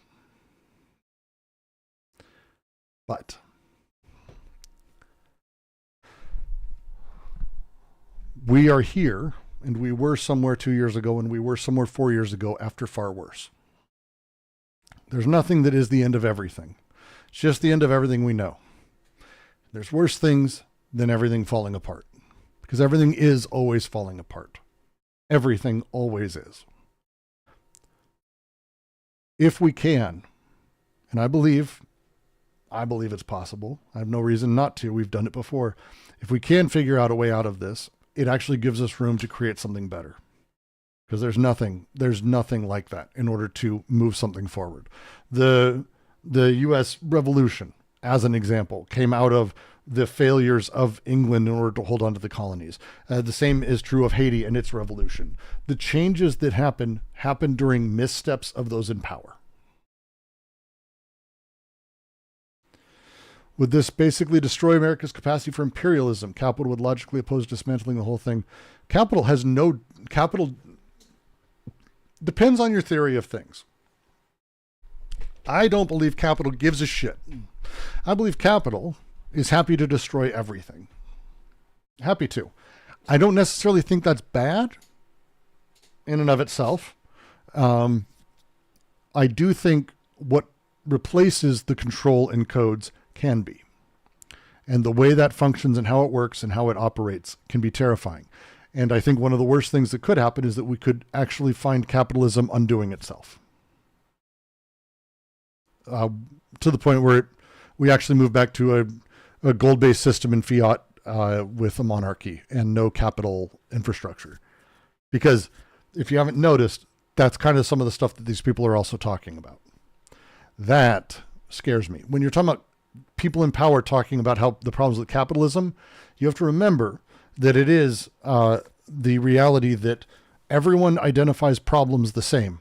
No one disagrees that there's a problem. It's the solution that they disagree on.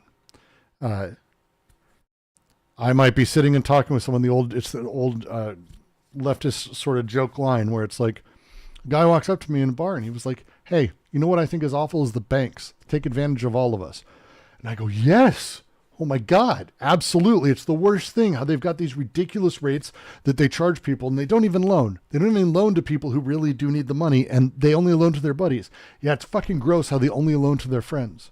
And on top of it, you know what's really awful is these monopolistic companies.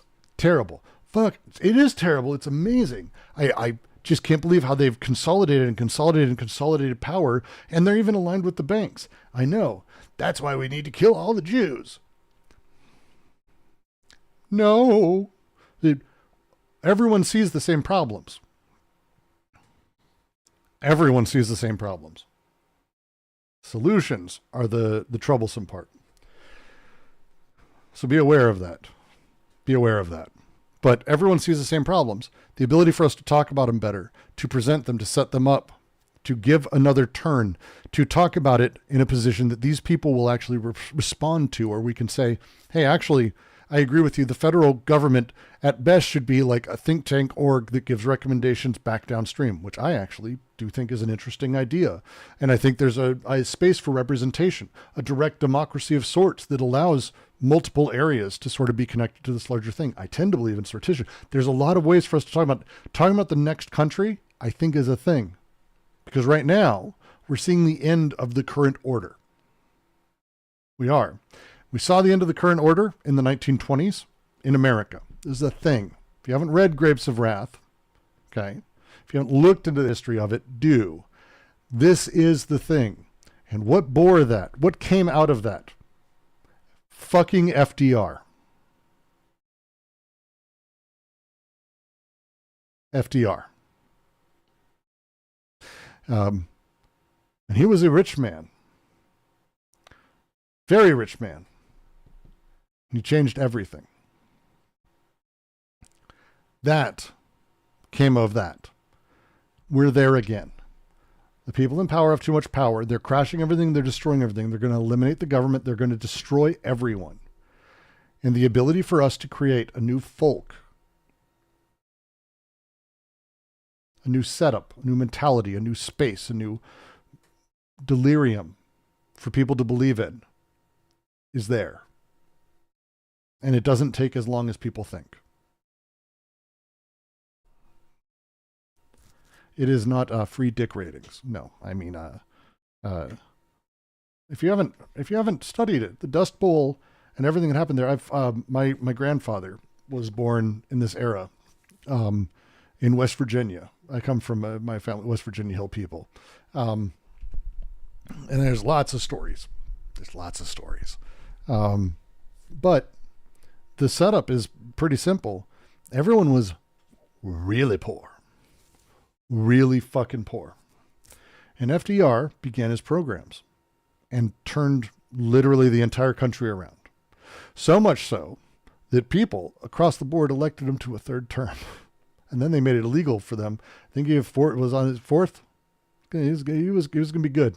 But then, of course, the businessman plot. If you haven't heard about it, George Bush's grandfather, I guess the first Bush president, his father, decided to try to kill and commit a coup in the country in order to get rid of FDR. In the middle of wartime, committing high treason and planning high treason. They're okay, though. They didn't do that. Yeah, he won the fourth, but he passed first.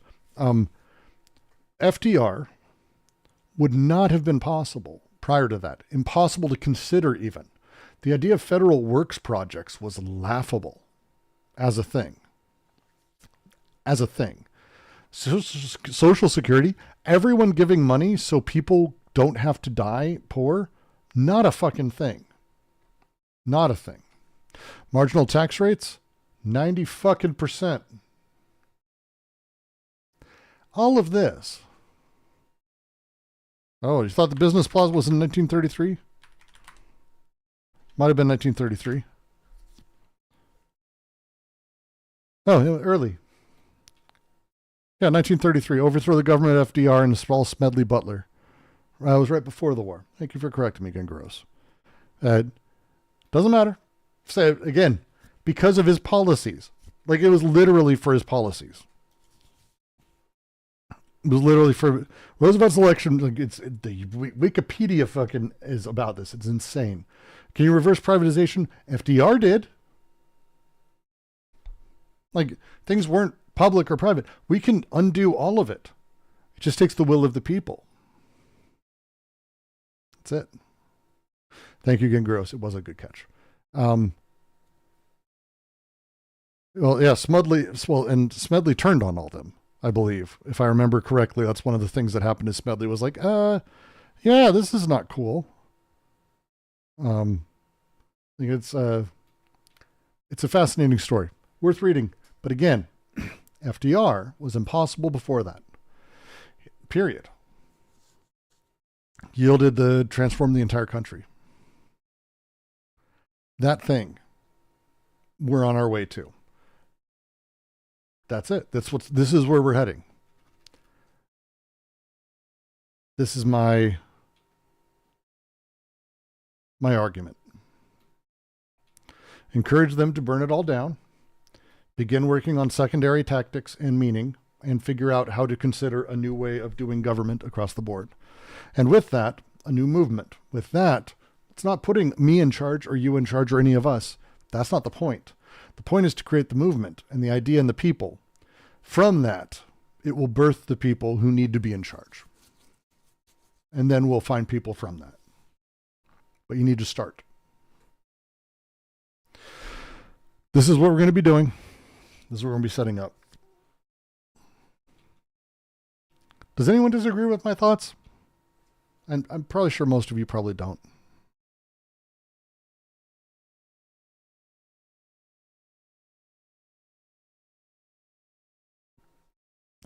I want to just mention one of my favorite lines. It's in the Wikipedia. So I just love this. This is how terrible a person like the Bushes are. This is a footnote that you actually have in there as a correction. And I find this beautiful. All right, so blah, blah, blah. They're going to kill the president and install. In 2007, a BBC investigation reported Prescott Bush, father of U.S. President H.W. Bush, grandfather of G.W. Bush, was to have been a key liaison between the 1933 business plotters and the newly emerged Nazi regime in Germany. Although it's been disputed by Jonathan Katz as a misconception caused by a clerical research error. According to Katz, if anyone ever says this sentence about you, you should probably just erase yourself from life. Prescott Bush was too involved with the actual Nazis to be involved with something that was so homegrown as the business plot.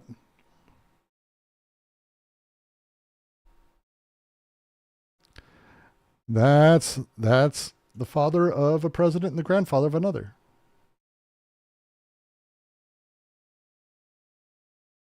Imagine that. He didn't help the business plot. He was too busy with the Nazis. Wow.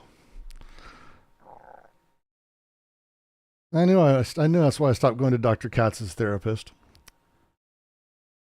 Sorry, that's a bad joke. Dates me, probably. How do we get the Democrats to work against their own interests? The party, the thing, the setup. We start. The movement pushes. That's it. That's what you do. The movement makes it. Interests, all of these people, their interests are simple. To be elected. The movement needs to be built for that.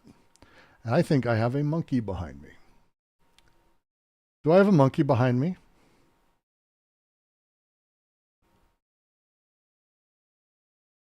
I see a monkey. I see a monkey right here. Yep, there's a little monkey. There's a monkey on screen. He's fine. He's fine. He's being goofy. It is time for sleep, Dex. He wants to be Team Rocket. Who are you right now? You're Meowth? All right. Can you say goodnight to James? Hi, James. Good morning, Jesse. All right. Love you, buddy. Hey, head to sleep, okay? Give me a hug. Head to sleep. I have ice cream. Tomorrow. Go to bed. Go, go, go, go.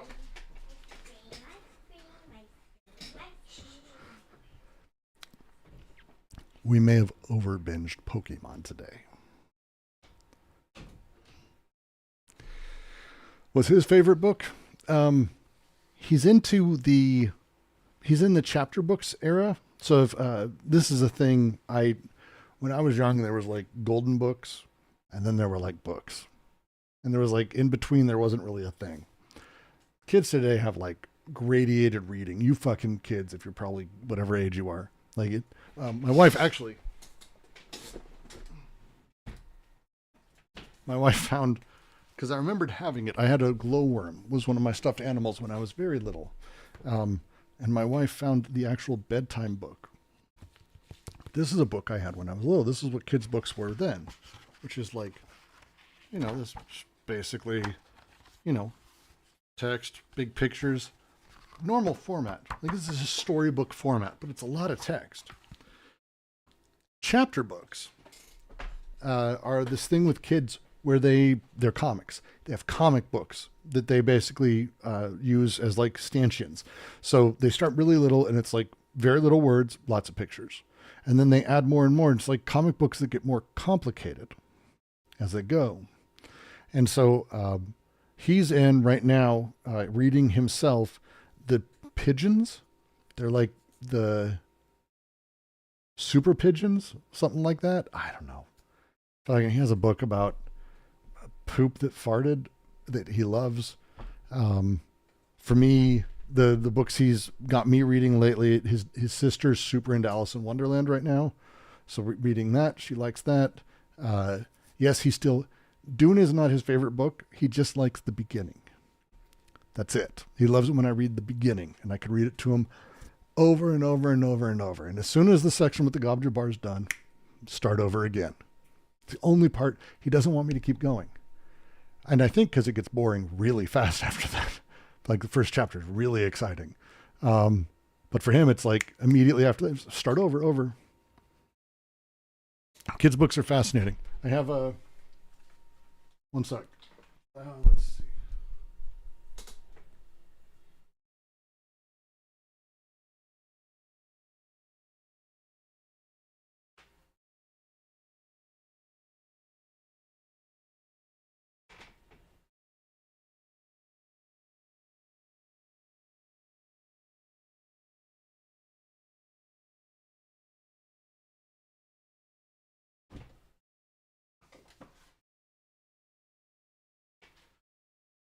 I collect kids' books because we go to the library all the time.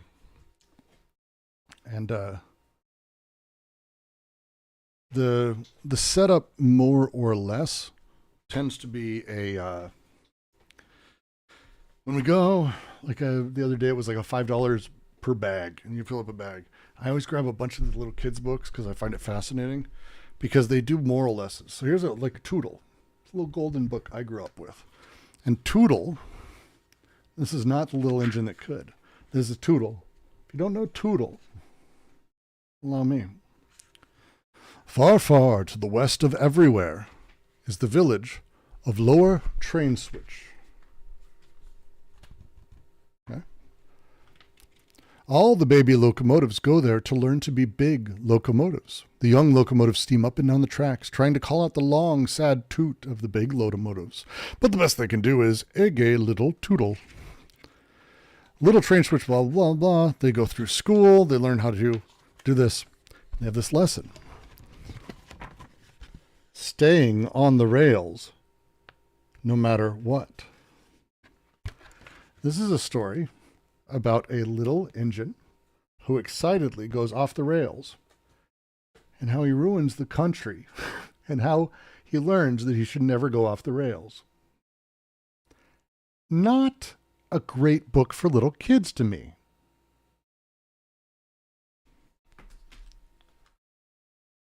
Right? That seems fucked up. It seems fucked up to me. So I have a bunch of these. There's a little golden book with like, they really like the one, Scuffy the Tugboat, which is fine. It's nothing really big. But then they have the Pokey Little Puppy and a few of these other ones that are horrific lessons. But there's my favorite.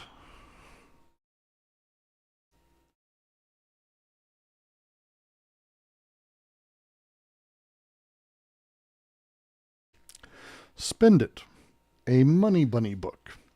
This is Money Bunny. This is Sonny. This is Sonny's mom. This is Sonny's allowance jar where he keeps his carrots. Carrots are money in Bunnyland. Every Saturday, Sonny gets 3 carrots for his allowance. Sonny loves Saturdays. I want to buy everything. It's about, it's being a good spender. It's not about saving. It's about saving profits. It's literally about the recuperation of capitalism of excess labor. It's fucking nuts. It's one of the more insane things I've ever seen. Like, it's like the awareness that you need to invest for fun, so you save for that, but then you realize you also have extras. It's fucking wild. And I'm just like, this is like for little kids.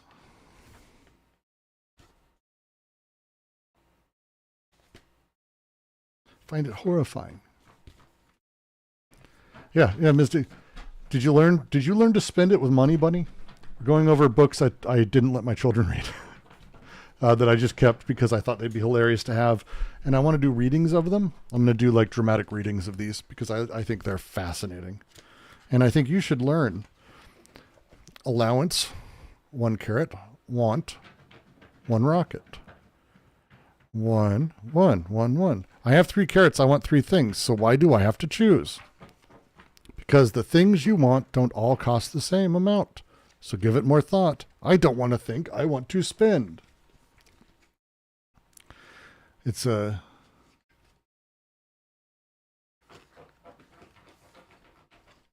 lot.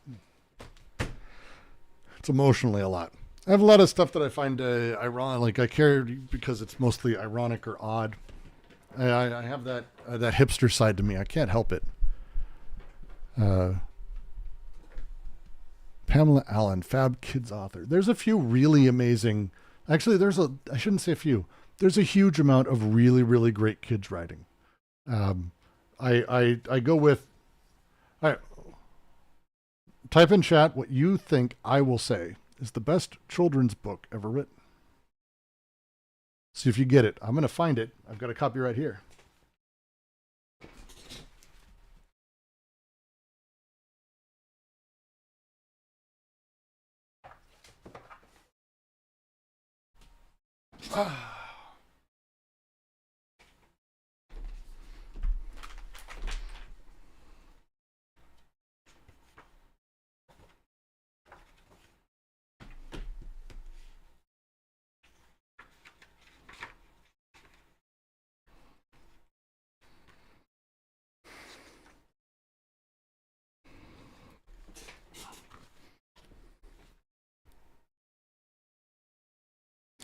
It was a missing piece, and it was not happy.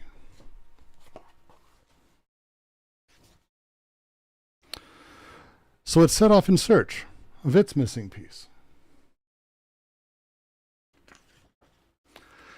And as it rolled, it sang this song. Oh, I'm looking for my missing piece. I'm looking for my missing piece. Hidey-ho, here I go, looking for my missing piece.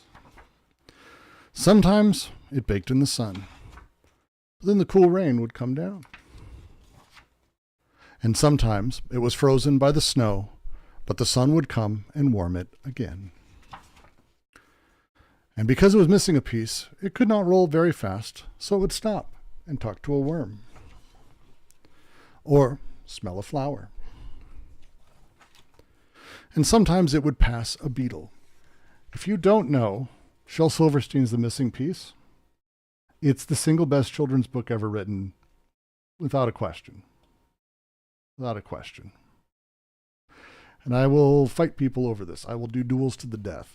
The reason it's the best is most children's stories have weird secondary meanings. This one doesn't. See, he's a guy with a missing piece. And he doesn't have a missing piece. He's got a missing piece, so he doesn't run fast. He stops, talks to a worm, smells a flower, enjoys life. At some point, he finds a missing piece that fits him perfectly. But it just makes him roll. He can't stop because he's perfectly smooth. And he realizes that having that missing piece, being whole, actually made life less enjoyable. Missing Piece is followed by the second best children's book.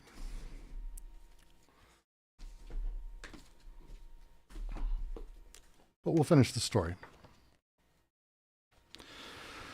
Because it was a missing piece. All right, let's see.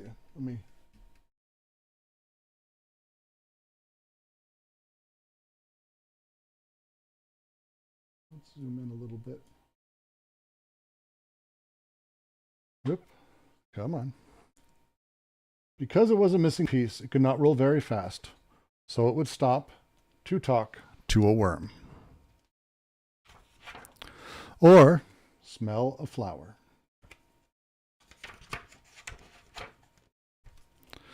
And sometimes it would pass a beetle. Sometimes the beetle would pass it. And this was the best time of all. And it went over oceans. Oh, I'm looking for my missing piece over land and overseas. So grease my knees and fleece my bees. I'm looking for my missing piece. Through swamps and jungles, up mountains, and down mountains. Until one day, lo and behold, I found my missing piece, it sang. I found my missing piece, so grease my knees and fleece my bees. I found my... Wait a minute, said the piece. Before you go greasing your knees and fleecing your bees, I am not your missing piece.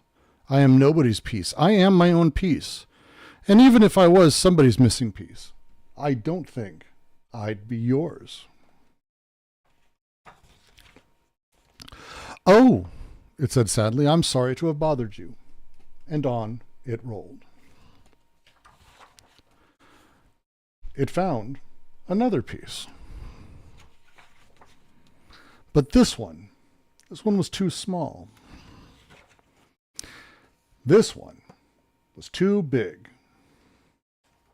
This existed before Pac-Man. This one was a little too sharp. And this one, well, it was too square. One time it seemed to have found the perfect piece, but it didn't hold it tightly enough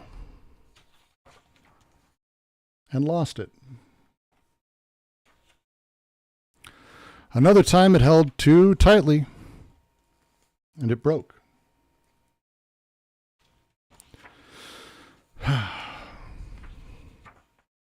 So on and on it rolled,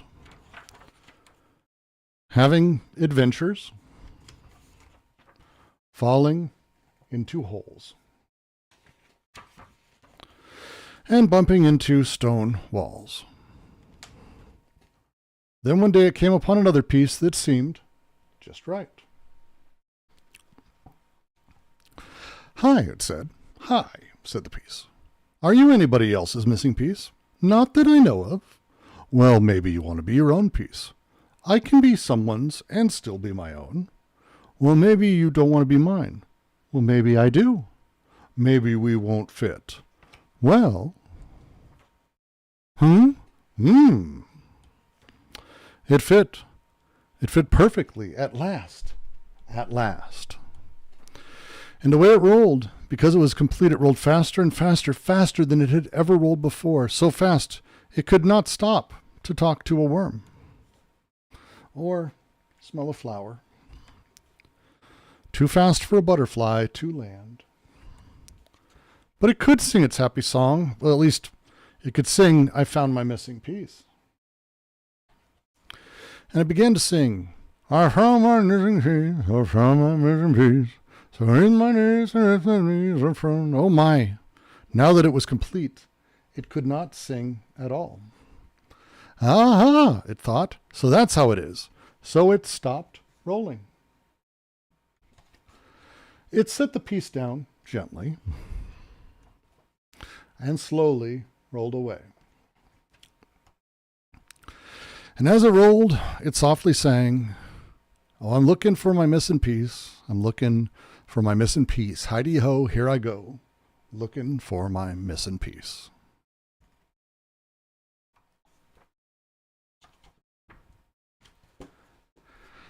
That's the single best children's book ever written. Now, it's written by a guy who, if I say his name, some of you may recognize, Shel Silverstein. Shel Silverstein's famous for writing poetry for kids. Light in the Attic is one that was big in the 80s and 90s. He wrote compendiums of Kedio the Lion, for example.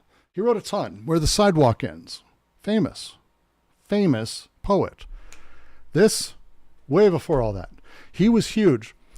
You ever heard of the Johnny Cash song, A Boy Called Sue? Boy Named Sue? Famous Johnny Cash song, one of his best, like an amazing. It's a Boy Named Sue is about a guy who's named Sue.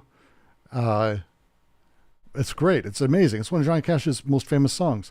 Shel Silverstein wrote that song. Shel Silverstein wrote a lot of songs. He drew fucking cartoons for Playboy. He wrote poetry for Playboy, poetry for kids, and he wrote The Missing Piece. But then he also wrote the follow-up, The Missing Piece Meets the Big O.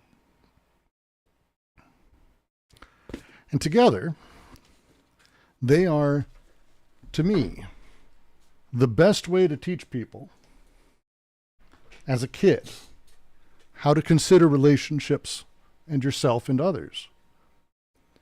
And it's beautiful. I find it beautiful. I do. I've always loved it. Shel Silverstein's huge.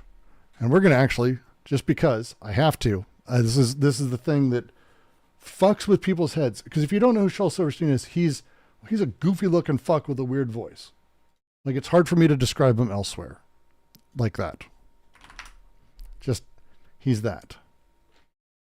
But, oh look, there's my stuff. Shel Silverstein. I mean, he's amazing. If you haven't listened to his poetry or watched, he did old animated stuff. He's incredible. But he actually sang Boy Named Sue with Johnny Cash. Here's what my friend Harlan Howard wrote about the fellow you're about to meet. Sometimes he wears a beard and shaves his head. Sometimes he shaves his beard and wears his head. And sometimes he's writing articles and drawing cartoons for Playboy magazine. He's in Hollywood working on movies, and sometimes he's lonesome. But wherever he is, he's the one and only Shel Silverstein, and one of the most talented guys I ever met. Ladies and gentlemen.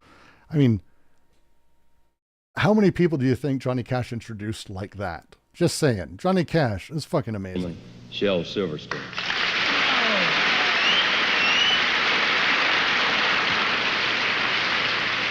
I know you've tried your hand in a little bit of everything. You've been successful at it. Why do a lot of people call you Uncle Shelby? What's that all about? That's for the children's books, John, because I write a lot of children's books and I'm Uncle Shelby to the kids, to a lot of kids. It's sort of weird children's books, but it's pretty good.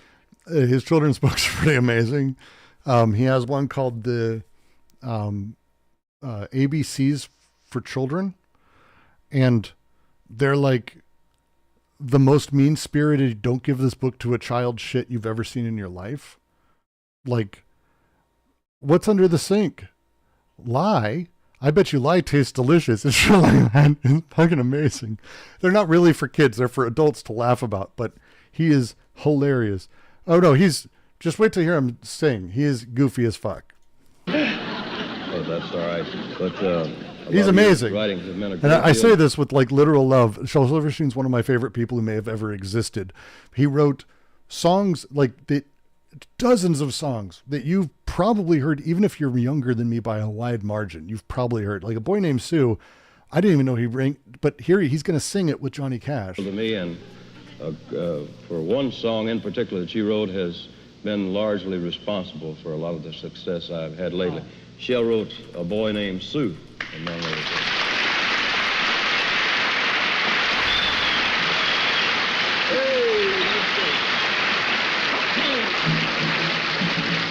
Well, it was Gatlinburg in mid-July, and I just hit town and my throat was dry.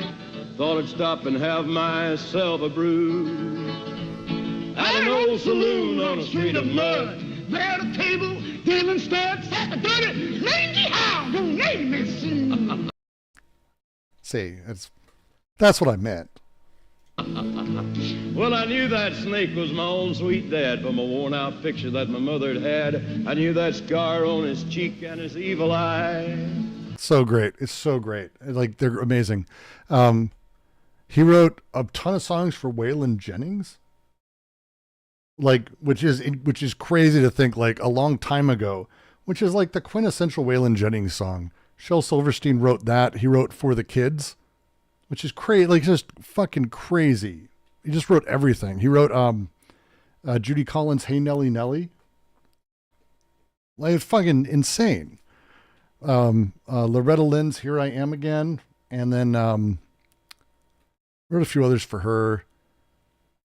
It's crazy. It's just, it's insane. Yeah, The Boy Named Sue is like, it's my favorite Cash song. And it's like, Shel Silverstein's ridiculous. One sec. I think I have, let me see if we can look on stream. Uncle Shelby's, I do have it. His ABZ book. He wrote a handful of these as Uncle Shelby that's like, they're not really meant to be taken seriously as a kid's book. This is a shit copy, which is fine. It doesn't really matter. You'll get the feeling for it pretty fast, I have a feeling. One sec. Let me, up. No, come on. Oh, fuck you. One sec. I'm going to get this up and we'll have you shared there. And then you go to UPDF. Are you going to, nope, you're not going to just pop over because you hate me. Understood. I understand that. This is Uncle Shelby's ABZ book. A Primer for Tender Young Minds by Shel Silverstein, who loves you dearly. I love this fucking book so much. It's hard for me to describe how much I fucking love this book. It's so great. These are, I'll help you be when I learn my ABCs. It's ostensibly a teaching book. A is for apple. See a nice green apple? How many little green apples can you eat? Make a circle around the number of little green apples you ate today. Is it not ripe yet? That's it. B is for baby. See the baby? Baby's fat. Baby's pretty. Baby can laugh. The baby can cry. See the baby play? Play, baby, play. Pretty, pretty baby. Mommy loves the baby more than she loves you. I really like him, and I love this. I don't know why I like this sense of humor. It's deeply dark. Give the elephant some peanut shells with pepper inside. Ha ha ha, you have fooled the old elephant. The elephant is mad at you, but don't worry. By tomorrow, the elephant will have forgotten all about it. D is for daddy. Daddy's sleeping on the couch. See daddy's hair? Daddy needs a haircut. Poor daddy. Daddy has no money for a haircut. Daddy spends all his money to buy you toys and oatmeal. Poor daddy. Daddy cannot have a haircut. Poor, poor daddy. See the scissors? Poor, poor daddy. E is for Ernie. Egg. The egg is full of slimy, gooey egg whites. Do you like to eat eggs? No. Ernie loves eggs. Ernie's the giant who lives in the ceiling. Take an egg and throw it as high as you can. You'll catch, Ernie, catch. And Ernie will reach down and catch the egg. I love it. I don't know why. When I was young, my parents got this for me. It's the funniest fucking thing in my life. I still think it's great. Especially now that I have kids and Dexter see this. And it's like, I genuinely know he's going to shave my head one of these days. Stick your finger in your nose. Does it feel nice? Can you stick your finger in the baby's ear? Baby's crying. Maybe he wants his bottle. You can stick your finger in the fire. Ooh, the fire's hot. Quick, stick your finger in mayonnaise. Isn't that cool? Print cool in the mirror in mayonnaise. Aren't fingers fun? It's not meant to be. It's deeply irresponsible parenting to give a child this book. Deeply. But I think it's eye crack. The toilet is deep. Toilet has water at the bottom. Maybe somebody will fall in the toilet and drown. If you wet your pants, you will never have to sit on the toilet. And you'll never worry about falling in. Just great. It is classic 70s humor. G is for gigolo. See the gigolo? A gigolo is a musical instrument. Next time your mommy goes shopping, ask her to buy you a gigolo. She will think you are very cute. She will write it into Reader's Digest and they will print it and send you money. It's solid. Oh, thank you for following us on Patreon. Sim, thank you for the €2.50. Reading children's books, I will do for €2.50. I will read Shel Silverstein all day. It's my favorite. H is for hole. The hole is big. The hole is deep. You can bury things in the hole. See the toaster? You can bury the toaster in the hole. See the car keys? You can bury the car keys in the hole. See grandma's teeth? See the golf club? See the camera? Maybe little sister will snitch on you and mommy will give you a good licking. What else can you bury in the hole? I is for ink. Ink is wet. Ink is fun. What can you do with ink? What rhymes with ink? Just nice, subtle little humor. I like it. K is for kidnapper. See the nice kidnapper? The kidnapper has some ice cream cones. I like vanilla. Kidnapper has a keen car. Tell the kidnapper your daddy has lots of money, then maybe he'll let you ride in his car. Accurate statement, generally. J is for junkie. Do you know what a junkie is? Ask your mommy. If she will not tell you, ask daddy. If he will not tell you, go outside and tell everybody that your daddy is a junkie.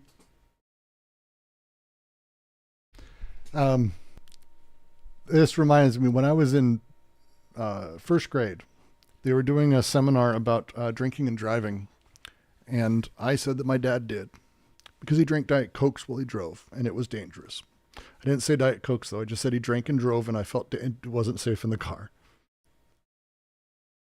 So, kids. We were at the store the other day, and the kids do this. I build paludariums. It's one of my sort of things that I stopped doing it because I have a really nice one that's working really well that has like frogs and fish and all stuff in it. But I have these doctor fish that are taking over the tank. So we went to go get some other stuff so that way they'd kind of be pushed back. And we're at the store and there's this family there. My son, who's just super friendly, is like, "What are you guys doing there?" "Oh, we're getting some fish." He's like, "Oh, awesome. We're getting fish too. We have doctor fish in the tank, but we got to get something else because those goddamn fucking things are going to take over the fucking tank." He just says this straight out to them. And I'm just like, yeah, that's me. That's me.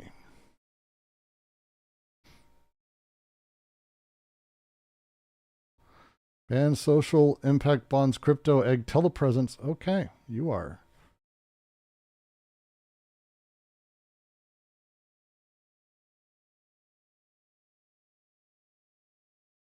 That is, I have a feeling spam. Anyone else think that might be spam? That might be. That is a whole fucking thing from you, buddy.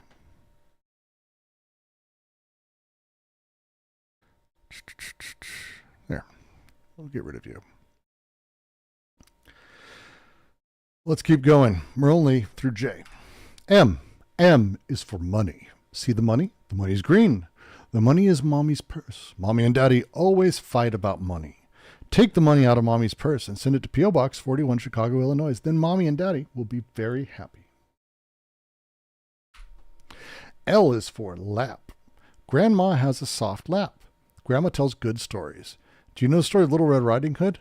Did you ever notice what big teeth Grandma has? Very nice.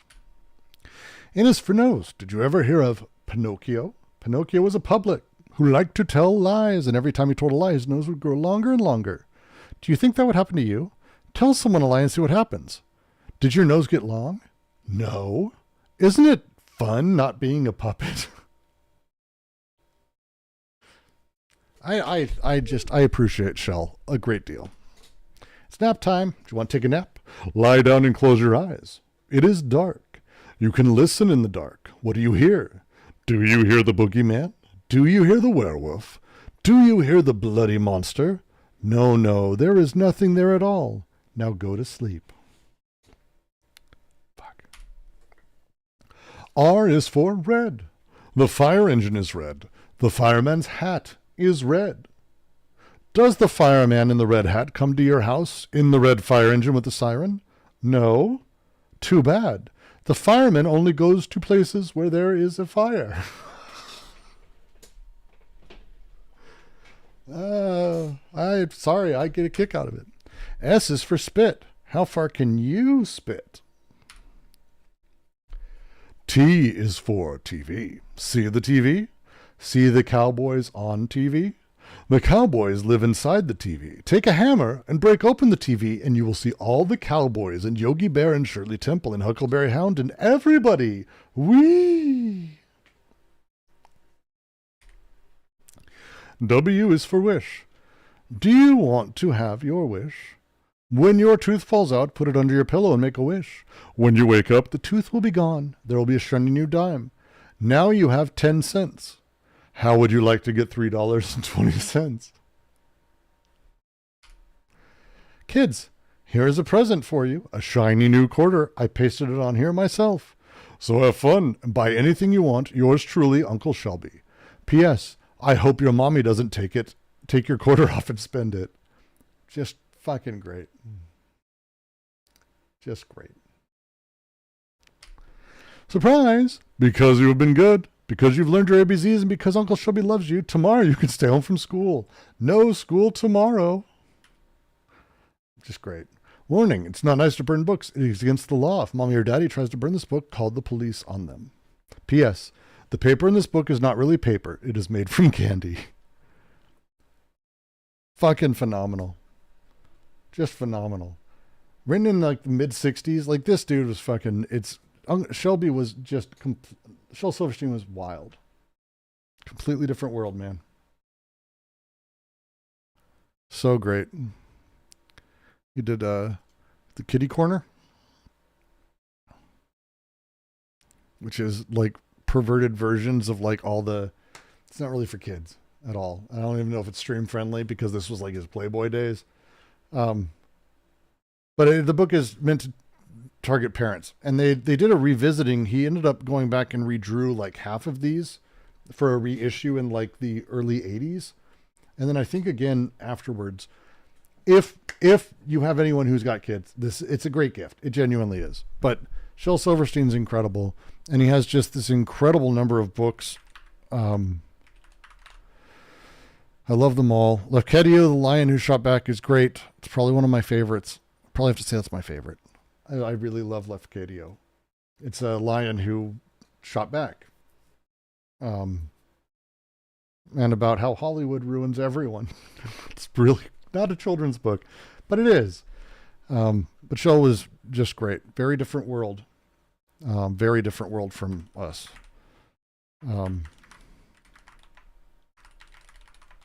Very much. Yeah. Beyond that, I think you're going to start getting to the end of... This is going to be like the end of my stream, I think. I think so. Yeah. But it was fun to end on Shel. He co-wrote plays with David Mamet, for example. Like the dude fucking... You want to talk about someone who like lived a fucking creative life? Like it's incredible. Just incredible. If you haven't read The Giving Tree, I think The Giving Tree actually a lot of people are very familiar with. That's him too. It's an allegory for being a parent. And it's a lot. I was supposed to go 30 minutes. I know. But we had to do bedtime stories for everyone and for me, so I could relax down a little bit after the absolutely depressing stream. We'll keep an eye on a whole bunch of stuff and figure it out.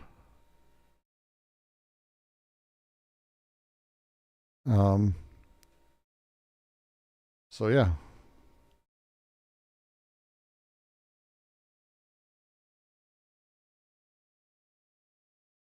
Yeah. It's been lovely. It's been lovely. And thank you guys for being here. Thank those of you who supported the channel and who support us on Patreon or anywhere else. As always, it's Insight. Got to go get an injection. Thanks for reading. Really made you feel better. I'm glad I could. Maybe I'll turn it into a thing where I'll in my streams with some Shel Silverstein. Because that always makes everything feel pretty fucking solid. So thank you for the €5, my Euro friend. Allie says, yeah, my neighbor's friend's mom read Giving Tree to us one summer in the backyard. You still remember? It sticks with you for a long time. It's a beautiful, beautiful story. I really like it. But Shel's great. The Missing Piece in the Big O is the other one. We'll do a reading of that soon enough. That'll be fun. And then we'll even watch the video where Zizek says that it's the best children's book ever written too. Yeah, guy can be right once in a while. But it's been lovely, and thank all of you for supporting us. If you like what I do, and if you want to support, and if you want to join in the process, because we're starting these projects, I want to begin working on these things. We're starting them already. Please join the Quarantine Collective. We are a group who we want to focus on doing weird shit. We tend to do a lot of theory. It's a lot of theory, but we're starting to figure out how to turn that into praxis and things. Please join us, discord.gg/DGQC. It's in most of the descriptions down below. And if you like what I'm doing, Super Chats, memberships, always great. Patreon's easily the best. If you can support there, patreon.com/DGQC. Thank all of you for supporting me. It genuinely matters and helps all the time. And more streams will be coming.